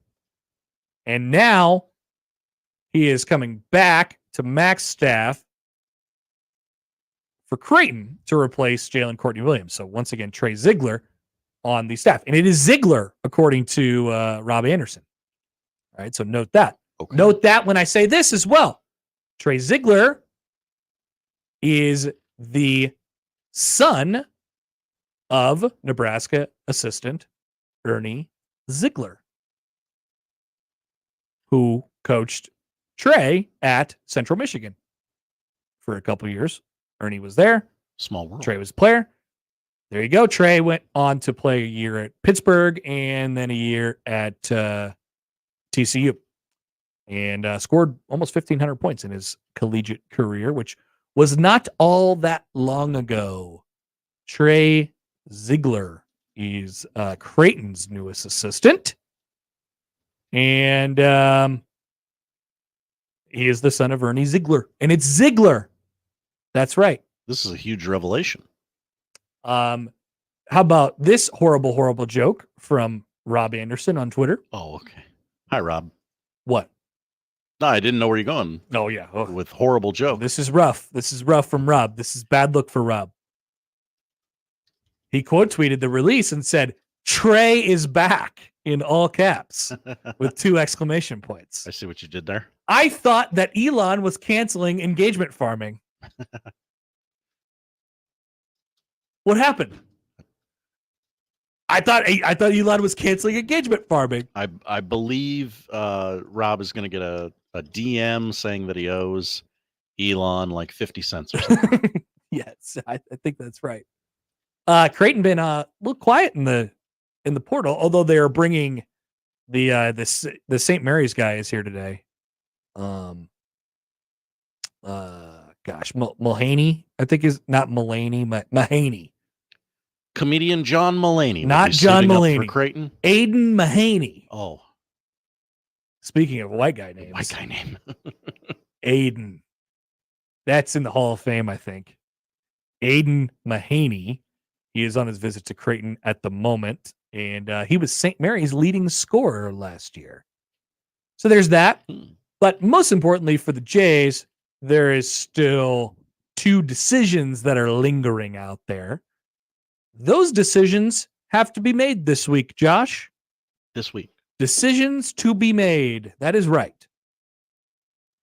Trey Alexander, not Trey Ziegler, Ryan Kalkbrenner have until, I believe it's Friday, the 27th, or Saturday, the 27th, to enter their name into the NBA draft pool. Now, they can still keep their college eligibility after that, go through the process again, and then make the decision on whether. So it doesn't have to be decision week for them, but it does. We got to pass one step. Now, if they don't go into the draft pool this week, then they're back, baby. Then they're back. Then they're officially back. Now, people have been asking, is Kraton's, I wouldn't call it lack of activity because I think there's still some movement there behind the scenes, but is Kraton's tiptoedness, is their quietness, not inactivity? Does that mean they know something about a couple other guys who would be, who would they take back in a heartbeat? That's for sure. Kraton had a portal decision go against them this morning when Roddy Gale decided to do a very normal thing and transfer from Ohio State to Michigan. Not Ohio State to Kraton, Ohio State to Michigan. Oof. How could you have ever trusted that guy? No. If that was ever a possibility in his mind, and I would have found that out and he would have been in a Kraton uniform, I'd have said, no, thank you. Can't trust Please this guy. go away. You cannot transfer from Ohio State to Michigan, and you cannot transfer from Michigan to Ohio State. But yet Roddy Gale did it. And he's not going to Kraton after all. That's a bold move, man. It really is. You're going to take a lot of crap. Yeah. Even in basketball. Definitely wouldn't do it in football. But, in basketball, it doesn't really work either. So we'll see what happens with the Kraton movement this week. I'm pretty curious. And yeah, the closer and closer you get to Saturday, the closer you get. Now, here's the other thing too. Coach Trey Ziegler, now full-time assistant coach Trey Ziegler, he was around and helpful in the development of freshman year Trey Alexander as well. Something to note. Something to think about. Remember when Trey got way better his freshman year? Or I'm sorry, this would have been. Okay, I'll get my years right. Hold on. We just had junior year Trey Alexander. We did. So that would have been sophomore year Trey Alexander. I apologize. Sophomore year Trey Alexander. I had to let you get there on your own. You knew it the whole time? I did. Josh, save me. But you were only going to be able to express it to the public if you did the work yourself. I'm like, Josh is treating me like Dylan Raiola right now. Thank you, Josh. I appreciate it. I needed to fail. Is he my guy? I don't know. Now I feel better prepared. That's right. Now I feel much better prepared. This is a safe place to fail. To have a conversation like this. Okay, good. All right. We'll get a hold of Sam McKewon here on the other side. Okay. So yeah, let's just take our break now and then we'll get there at the end. So Sam McKewon of the Omaha World Herald, who needed a couple minutes. That's cool. We'll get to him, talk some Husker football on the Connor Happer Show next on 1620 The Zone. Previously on Unsportsmanlike Conduct. She has left a mark on the college game that no one else could ever claim. A big part of her story isn't that she went to Iowa and she didn't go to South Carolina. She didn't go to UConn. That was great for the sport. The only time I'm watching is if one of the local teams is playing. She made you want to watch, but you also could sit there and appreciate the greatness and how she changed the way the game looked on the floor. Unsportsmanlike Conduct with John Bishop and Josh Peterson. Weekdays 2 to 6 on 1620 The Zone. Your Omaha area forecast from the Godfather's Pizza Weather Center and KETV News Watch 7 on 1620 The Zone. A wind advisory remains in place for much of eastern Nebraska and western Iowa until 4 o'clock today. Gusts up to 40 to 50 miles an hour are possible. High of 78 this afternoon with a slight chance for a shower late this afternoon and evening. Mostly cloudy tonight with a 30% chance for a straight thunder shower. The 420 sale continues at 42 degrees. Say what? You heard right. We've extended our 420 sale at 42 degrees, and we're taking the savings up to a new high. Right now, get mix and match, buy one, get one half off on all glass and premium flour. Savings up to 50% on premium Kraton, CBD, and Delta. Plus, up to 75% off on nicotine disposables. Don't miss the extended 420 sale at 42 degrees. Your dispensary for top-tier cannabis, second to none product selection, and exceptional service. 42 degrees. Buy your mom's house. At Sid Dillon Chevrolet, we want you to have the best car buying experience possible. Shop Nebraska's #1 volume Chevy dealer group or at SidDillonChevy.com. Together, let's drive. You are what drives us, Sid Dillon. My taco pie is really something special, and it can't be imitated. It starts with my zesty taco sauce, seasoned beef, onions, lettuce, tomatoes, mounds of cheddar, and mozzarella cheese. This pie is the real deal. For a limited time, build your own feast with the specialty pizza, like my taco pie, a one-topping pizza, and cinnamon monkey bread. Do yourself a favor and order. Today, Godfather's Pizza. Do it. With Spring Black Friday savings at the Home Depot, you can get up to $2,300 off select kitchen packages from top brands like GE Profile. That means you can save on a new GE Profile smart quad door refrigerator that's full of convenient features like a dual dispense autofill pitcher and an ice dispenser with up to 12.5 pounds capacity. Bring convenience to your kitchen with smart, innovative appliances from GE Profile. Right now, save up to $2,300 on select kitchen packages with Spring Black Friday savings at the Home Depot. How doers get more done. Your Omaha Stockmen are kicking off their 10th season and have their home opener at Ralston Stadium on April 27th at 7 against their Heartland Football Association foe, the Newton Nighthawks. Their home opener is also their 4th annual Sammy's Superheroes Childhood Cancer Night. This has become a fan favorite night with kid captains and raffle items, with a portion of ticket sales going directly to the foundation. The Omaha Stockmen home opener and Sammy's Superheroes Childhood Cancer Night, April 27th at 7 at Ralston Stadium. There's no better thing than to help others in their time of need.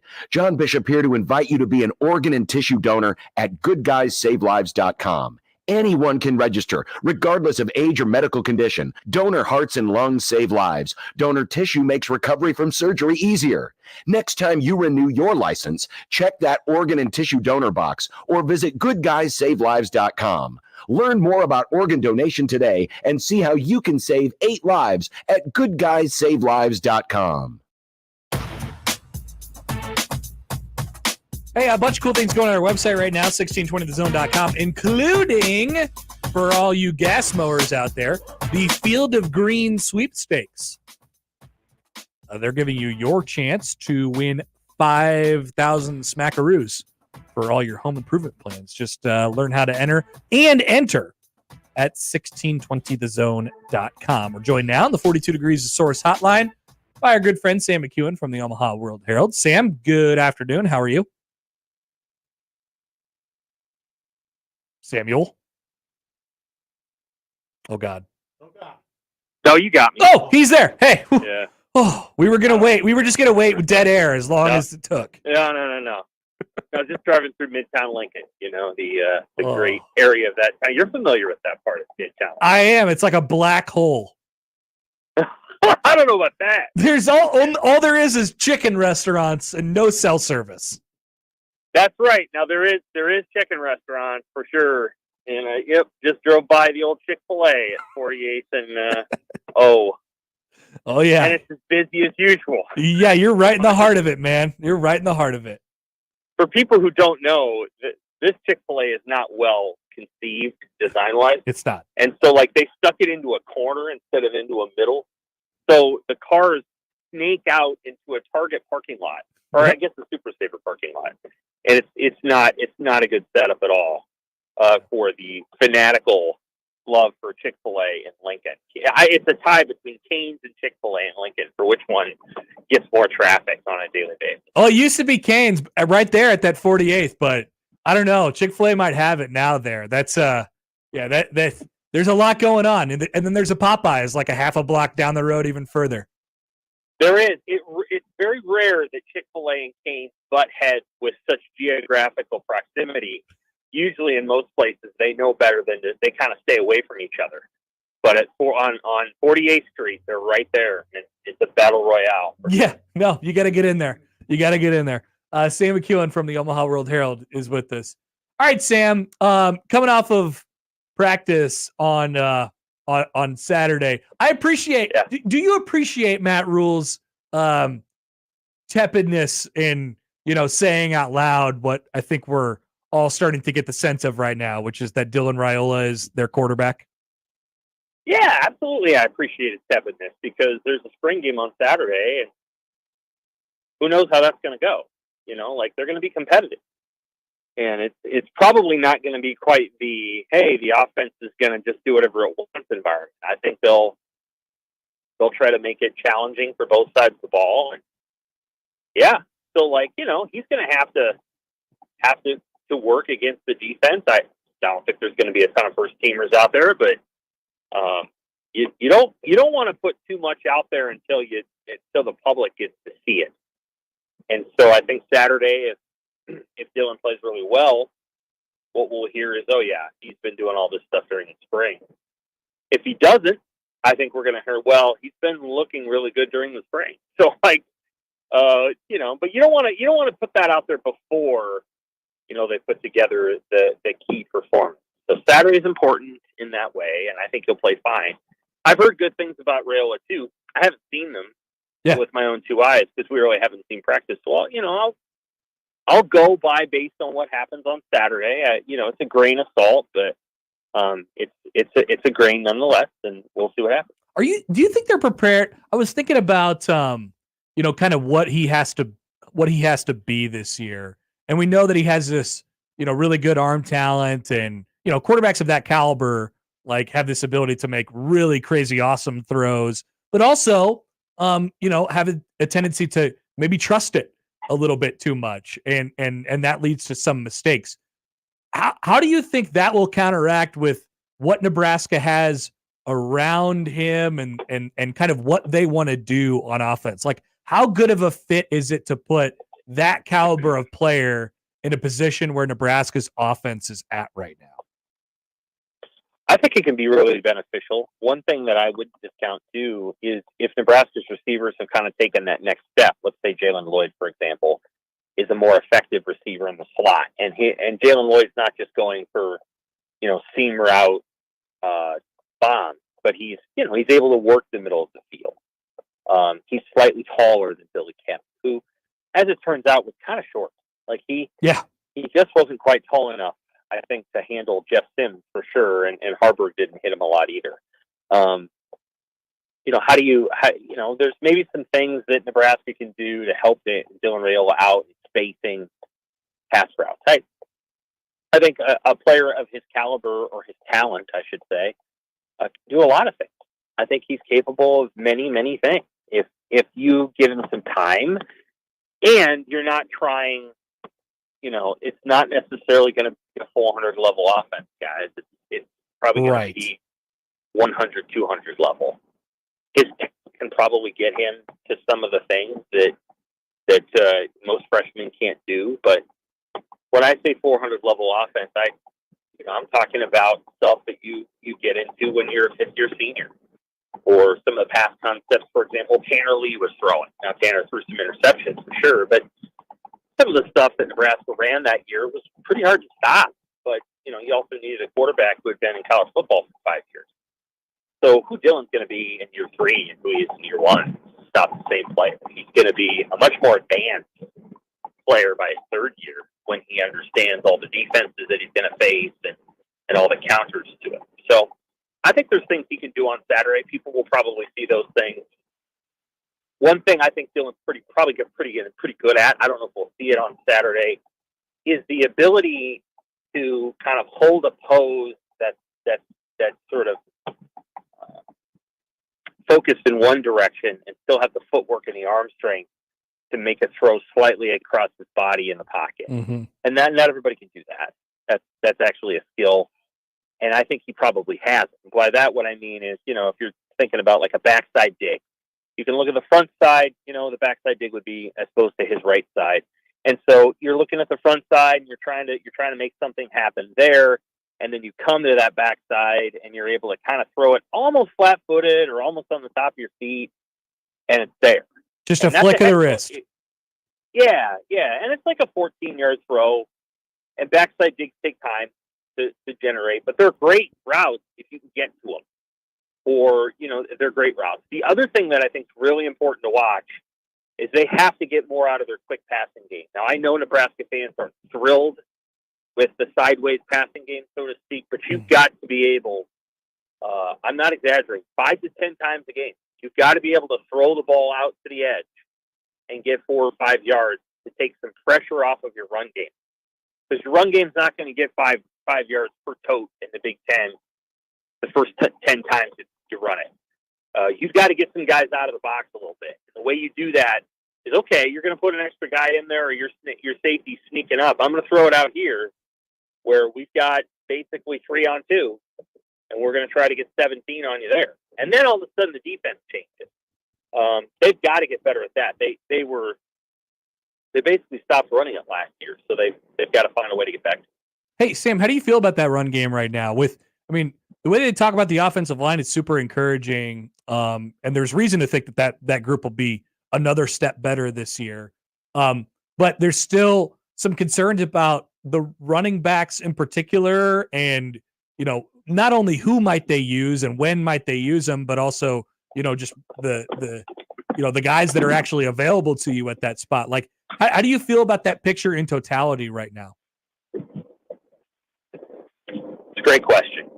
And I'll try to give as short an answer as possible while giving a slightly long. There's a lot of different ways you can look at a run. And what Nebraska, I think, probably wants to do is limit the number of times that its quarterback, i.e. Dylan Raiola, is running the football. And you do that by handing the ball off to the running back and get 3, 4, 5 yards, occasionally busting a run. The challenge that Nebraska has is when you go to that system, like, we are not going to run the ball today with our quarterback. We're going to let him stand back there and distribute.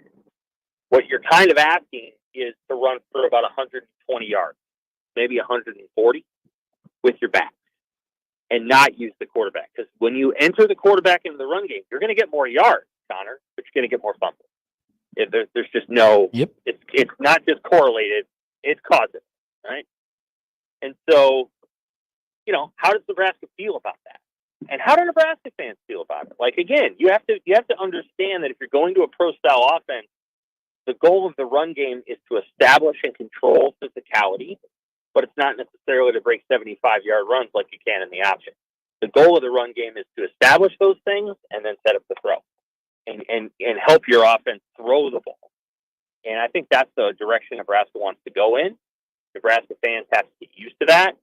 And what that looks like I said, is running for 140 a game. It's, you're not running for 217. And we'll see how long it takes for Nebraska to get that kind of offense. Last year, they obviously couldn't do it. They had to run the quarterback all the time. They did. They ran the quarterback, 36% of the time. Yeah, it was a lot. They were probably number 1 or number 2 among all Power 5 teams last year. I think Boston College was number 1. Nebraska was number 2. If you do that, you should just plan on fumbling the ball, because that's what's going to happen with all the exchanges and all the things that you have to do. So we'll see what they do. Yeah, I'm trying to look up, because I definitely tracked this last year. I have to pull it up in a spreadsheet. How much of their rushing was with the quarterback last year? Let's see if I can get close to it. Oh boy, I don't know if I totaled it all together. But I mean, there were games where, the quarterback was running it 20 times. Like, yeah, it's just, yeah. I mean, you go to the Purdue game, and hey, everybody's shrugging it off. They're up 24-0 or whatever. But Heinrich Harper was out basic. He was never the same after he got his chin split open. I mean, even though he didn't hurt his leg until later in the season, he wasn't the same player after he got jacked up on that play. It just, and he's out there wandering around. He should have got rid of the ball, of course. But this is what happens when you're playing that kind of offense. Your quarterback's out on the edge. He's trying to make a move. He's improvising. I know that was a pass. I don't think it was an option play, but these are the things that occur, and you have to square yourself with it if that's what your offense is going to be. And if you're going to do the other thing, then you have to run the ball in a traditional way, which is to hand the ball off. Okay, so let me put it this way then. Is this a fair characterization of Nebraska's offense 2024 compared to 2023? Or I guess what the hope is? Higher floor, much higher floor. And then what happens? Like, is the ceiling mildly higher because of the quarterback play? Or I guess how do you what label would you put it on it from that regard? Higher floor, higher ceiling. Higher floor, higher ceiling. How much higher ceiling? I think within Big Ten games, I think they can probably potentially put 24 per game on the board, and I think last year it was around 18. So I think 24 to 25. I don't think it's going to be it's going to make you faint with its explosiveness, but I do think it's going to be pretty effective at times. We'll just have to see. Like, I don't know. Like, I'd have to pull your listeners as to what they think beautiful offense looks like. It's not going to be Alabama in 2020. Right. It's not going to be like that. So. Right. Yeah. I don't know. This stuff is offense is hard. Defense is hard too, but defense is in some ways about athleticism, reaction, split second stuff that you have to recruit, develop almost, on the field, but you got to get guys that are dudes. That's what you say. On offense, it's just, you have to make choices on like every play as to how you're going to do what you're going to do and why. And I think they would probably I think they'd probably like to have an offense like Minnesota. Maybe not exactly that, maybe a little bit more diverse, right? But, because it's not going to be all RPOs. Yeah. Good run game, good receivers, can take the top off if it wants to. Yeah. Yeah, something like that. Like, it's not going to be, of course they'd love to, if you can get a Oregon, you can get a Bo Nix in there and do all the stuff, well, then all the better. But no, I mean, I think they would like to, be a 375 to 400 yard offense a game. If they did that, then you just sort of punch in the numbers and you're probably getting about 24 points a game, probably winning 8. I don't know if the defense is going to be quite as good as it was last year numerically. It might be actually better without being numerically better, because I think offenses will come to the table with better plans than they had last year. I mean, Minnesota had no idea what to do against Nebraska's defense. In that first game, they were lost. And a couple of the other teams Nebraska played were kind of lost too. They didn't really know what to do. And so I think by the end of the year, teams have started to figure it out a little bit, and were a little bit better against it. And I'm guessing this year there will be an additional adjustment. And then Tony White will have to adjust his approach to adjust to the adjustment. Hey, Sam, so you wrote about that's a good transition into the defense. You asked a question to Rhule about third down defense, and then you wrote about it in your rewind. I asked this to Schaefer earlier. I asked you the same thing. In order, I think we both agree, they ended up being pretty explosive last year. So they had 32 sacks. But it was kind of spread around from different places, and they had to manufacture some of it, and some of it came out of the stress of the defense. Jamari Butler led them with 5.5 sacks. If there's a level that they can go up in explosiveness, do they have a guy on the defensive end who can get them, 8, 9, 10 sacks, or does it still have to come kind of by committee? That's a great question. Sometimes the guy that goes from 5.5 to 10 is that guy, and that would be Jamari Butler. Sometimes that happens. Often it doesn't. So do they have somebody else? I don't know. I think they certainly would like that to be Princewell and McKewon. He's been banged up. I think Cam Lenhart is a tactician, and I think he can get you 5 or 6. Yeah. I don't know that he is a scream off the edge. Nobody Solid knows player. What the hell to do with this guy? Yeah. He's a good player, but I don't think he's that guy. And we'll have to see. It can be an undersized guy. It can be somebody who's 6'2", 223 pounds. In college football, theory, it can be like that in the NFL too, although there's not many players like that in the NFL anymore. What you'd ideally love to have is just a butt kicker off the edge. Somebody who's 6'4" and 247 pounds and is just able to dominate. And those guys are hard to come by. Sometimes you gotta hope they come by, or they kind of fall in your lap. Maybe James Williams. James Williams can come off the edge for sure. I don't know how much of a run stopper he is, so that's a challenge for him. But James Williams is a good pass rusher for sure. So they've got a guy that on third down they should be able to turn to in a 4-man pass rush, and that'd be James Williams. But I don't know that James can play all 3 downs. Yeah. He's pretty slender. So, a tackle against him in 2nd and 7 may not go very well. Yeah. Still smells. I think they'll be a pretty good pass rush. Not elite, but decent. And that's about all you can hope for, I think, until you recruit that dude. And, they haven't had that dude in the program probably since Randy Gregory. And it'd be nice to get that dude in there again. I just don't know if they have him. That is right. They haven't had a guy who's had 8 sacks since Khalil Davis. And then before that, Randy had 9.5 in 2013. And that's been basically your high watermark individual sack guys over the years. Oh, yeah.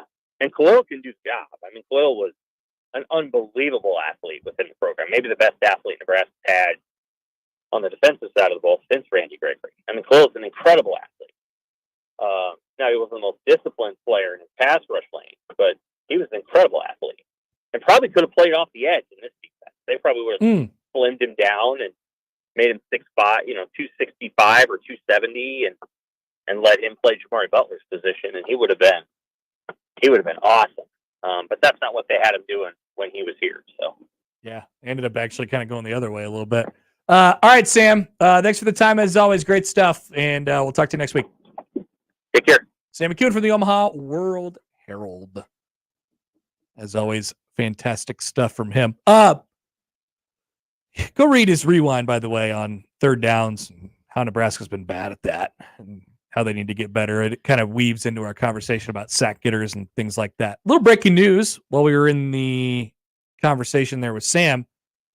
The Jets are moving Zach Wilson to the Denver Broncos. What a great day for Denver Broncos fans. Brand new, cool rebrand that everyone loves and a brand new, fun quarterback. That everyone loves. Yes, that everyone loves. He's like the palate cleanser, the ginger after the sushi to Russell Wilson. That'll make the mouth taste good. That's what many people call Zach Wilson. Poll question. Is Zach Wilson like the ginger after the sushi to Russell Wilson? Yes. Does that even make sense? Yeah. Okay. Okay, good. Thank you. One more time. Say it again one more time. Is Zach Wilson... okay, so let's just do the 1-to-1. Is Zach Wilson to Russell Wilson like ginger to sushi? Okay.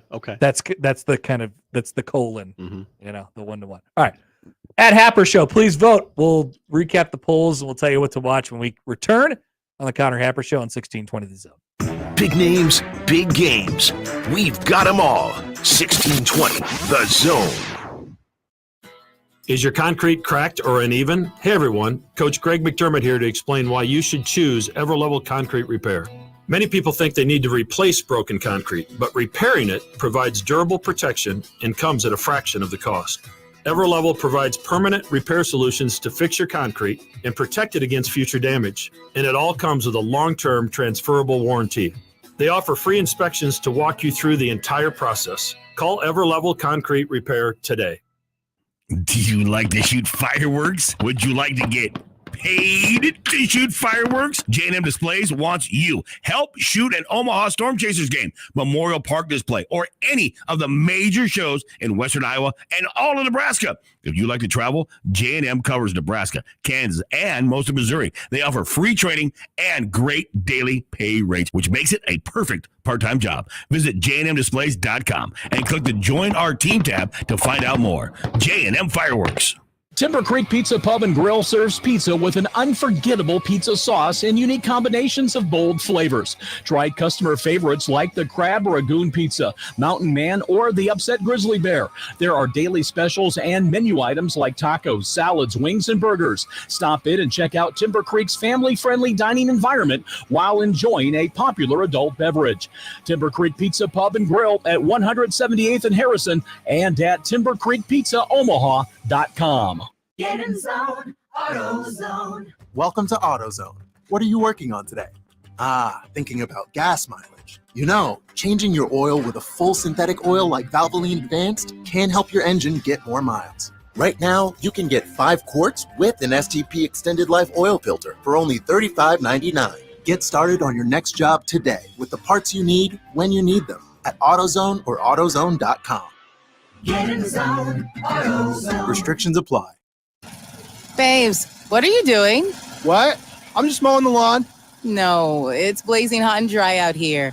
Don't you remember? Smokey Bear says. Avoid using power equipment when it's windy or dry. Where'd you learn this? Oh, it's on SmokeyBear.com with many other wildfire prevention tips. Right. Thanks, honey bear. Because remember, only you can prevent wildfires. Brought to you by the USDA Forest Service, your state forester, and the Ad Council. Spring is sprung, and you know what? You need to look good. You need to get your fit looking like rad. And Lily Clothing and Well Suited can take care of you because you got prom, you got graduation, you got weddings, and you need to look your best. And you can look your best right now. Why rent a suit? Buy a suit. And you know what? You can get a suit for as little as $199 at Lily Clothing and Well Suited in the Linden Market, 132nd and West Dodge. Take care of yourself now. Why rent when you can buy this season at Lily Clothing and Well Suited? Okay. It's been a fun show. Why don't you go back and listen to it? Every You second. idiots. Oh, too aggressive. 1620thezone.com. If you don't go there, I'm going to kill you. Hey, you're like that one caller, the big red overreaction. That's right. Yeah. Just do it, okay? Just ask questions later. Trust me. If you had a radio show, we would listen to your radio replays. We would. We would, especially if you yelled at me in that kind of way. Mm-hmm. Poll questions at Happer Show on the J-Tech Construction Zone Twitter feed. Was Uncle Mark the villain of Field of Dreams? No. Nope. I think he was. I'm going to vote no. He was a bad man. 86% say yes. I'm in the minority there. Which is the wider name? This is important. I think this might be our most voted on poll question of the day. I believe it is, yes. This is important. Who is the wider name, Gavin or Connor? I actually think it's Connor. I think Connor is the wider name. I voted Gavin. We heard from a person who said he had a black friend named Gavin. Mm-hmm. I have met a black person named Connor before. So there's always one-offs. Sure. Right? There's always one. Sure. I mean, it's not the whitest name. That's not the question we're asking. Whiter. Thank you, Josh. Good note. I'm voting Connor. 58% say Gavin. Both of which are names on Nebraska's roster next year, basketball-wise. Is model a job anymore? Model. I think technically, yes. I think it is, but it's different. It's much different now. I'm going to vote no just for the principle. 58% say yes. Wow. Same amount of people that say Gavin is a wider name than Connor. Now, this is actually the most voted on poll question of the day. This okay. next one. Yeah. Please vote. Please vote. Still, we'll continue to tally these results. Which emoji will Trev Alberts use to react to Nebraska being the 2 seed in the College Station Regional in the NCAA baseball tournament? Is it ooh? Is it haha? Is it shrug? Is it cowboy hat? Dave earlier said he enjoyed Connor Happer acting out emojis as a segment. I can keep doing that if you want to. I think we should. I'm going to go with the top option. Surprise face. I'm going cowboy face. I don't know where this is going to end up, though. Mm-hmm. Cowboy face is the winner so far, the leader, I should say. 47% say cowboy face. Vote early, vote often. 25% say shrug. 15% say ooh, and 12.5% say crying, laughing face. Please vote. And finally, is Zach Wilson to Russell Wilson like ginger to sushi? You got to think about it, but I think it's true. One of the stupider ones probably we've done. 57% at this point say yes. Mm-hmm. Early results. Definitely, yeah. Those are the polls. Josh, what are we? Oh, we have a tweet here. Oh. Drake Degrassi asking if I'm taking over the murder cult by saying I'm going to kill you if you don't listen to our podcast. That's right. You don't want to find out, Drake. Ooh. Is that a threat? No, it's a promise. What are we watching tonight? We're watching the NBA playoffs. Got a triple header tonight. Well, a triple dip, not a triple header, as two of the games are pretty much simultaneously. Magic Cavs gets the coveted NBA TV slot at 6 o'clock. But I believe Gus Johnson is going to work some games for NBA TV during these playoffs. Oh, no. I don't know if it's this game tonight, but Gus is working NBA TV games during the playoffs. So maybe Gus is on the call tonight. Cleveland leads that series 1-0. 6:30 on TNT. Sixers Knicks from the Garden. The Knicks lead that series 1-0 in hilarious fashion. And then at 9 o'clock, it is the Lakers and the Nuggets game 2. Denver leads 1-0. Have the Lakers figured something out? No, probably not. 4 games going on in the NHL playoffs tonight. Maple Leafs Bruins 6 o'clock on ESPN. That's a game 2. Boston leads that 1-0. Islanders and the Hurricanes, 6:30 start there on ESPN2. I don't know what Francesa picked to win, but give me the Carolina. Who is it again? Who's playing? My hockey guys didn't tell me that about that one. I thought they were the Hartford Whalers still. Carolina leads that 1-0, and then a couple of game ones. 8:30 puck drop between the Las Vegas Golden Knights and the Dallas Stars. And then the Kings and the Oilers at 9 o'clock on the Deuce. The Oilers. I get the Oilers. Major League Baseball. A's and Yankees going on right now. It's at a commercial, so I don't know the score. I think it's still 0-0. Wow. A barn burner. But Aaron Boone got tossed. After 5 pitches. Because some guy said a bad word. Row, yes. Amazing video if you haven't seen it yet. That's on MLB Network. I wrote down Chicago. Chicago PD. I'm going to go Chicago Med, Chicago Fire. No, I believe it's the White Sox against the Twins at 6:40 on FS1. But why would anyone broadcast a White Sox game? You can see my confusion. Mets Giants 8:45 on ESPN Plus. At that same time on MLB Network, Orioles are out west taking on the Angels. And on Hulu tonight, a documentary titled Hip Hop and the White House. It examines hip hop's journey from outsider status to the pinnacle of power and explores the complex relationship between politics and culture. Fun. I like hip hop, but that doesn't sound fun. No. Where is it on PBS? Hulu. Okay. Hulu. It's just like PBS. Is it? No. Whole question is Hulu just like PBS? When I get back to the office, I'll jot that one down. I don't think so. By the way, so Welcome to Wrexham is so they won. Yeah, they got promoted again. They got promoted again.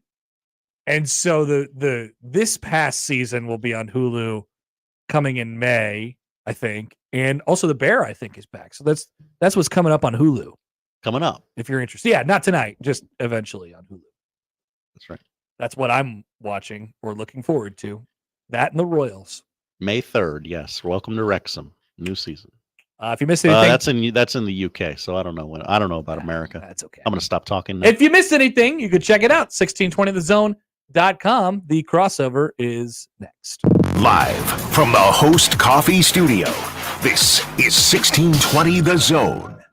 News Talk 1290 Coil is your radio home for Omaha Storm Chasers baseball, proud AAA affiliate of the Kansas City Royals. Tune in to hear every pitch, every hit, and every out as the Chasers play at Warner Park and across the International League in 2024. With the voice of the Omaha Storm Chasers, Nick Batters, on News Talk 1290 Coil. Tune in to 1290 Coil all season long for your Omaha Storm Chasers baseball as they take on the International League. It's Storm Chasers baseball on 1290 Coil. Equitable Bank. We take banking personally.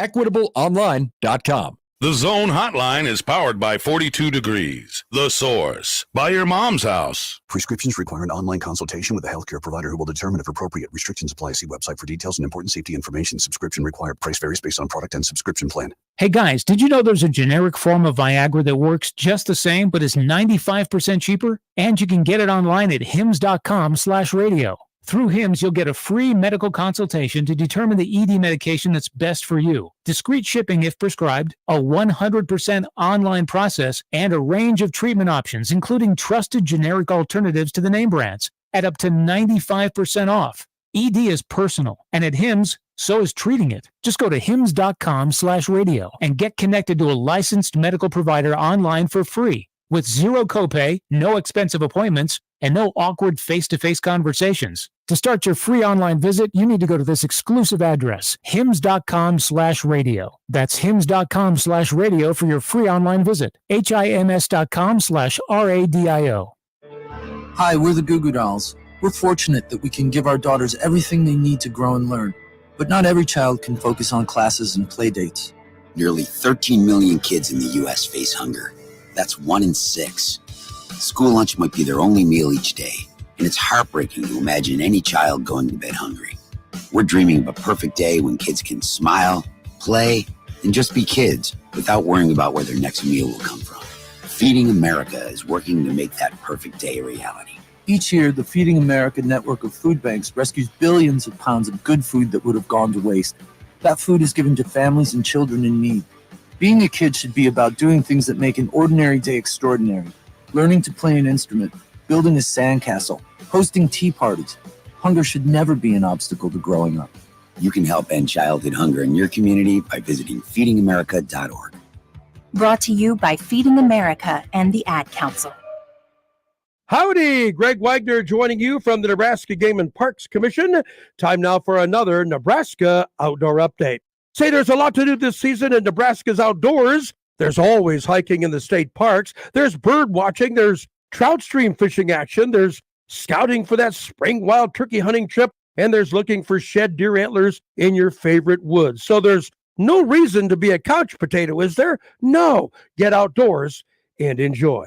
Well, it's time to get all your new permits and stamps for hunting, fishing, fur harvesting in state parks. Time to check your motorboat registration for renewal. Time to make those cabin and camping reservations in the state parks if you haven't done that already. And time to go over all of your outdoor gear for spring and summer. Get more information on Nebraska's outdoor scene by going to the Game and Parks website, outdoornebraska.gov.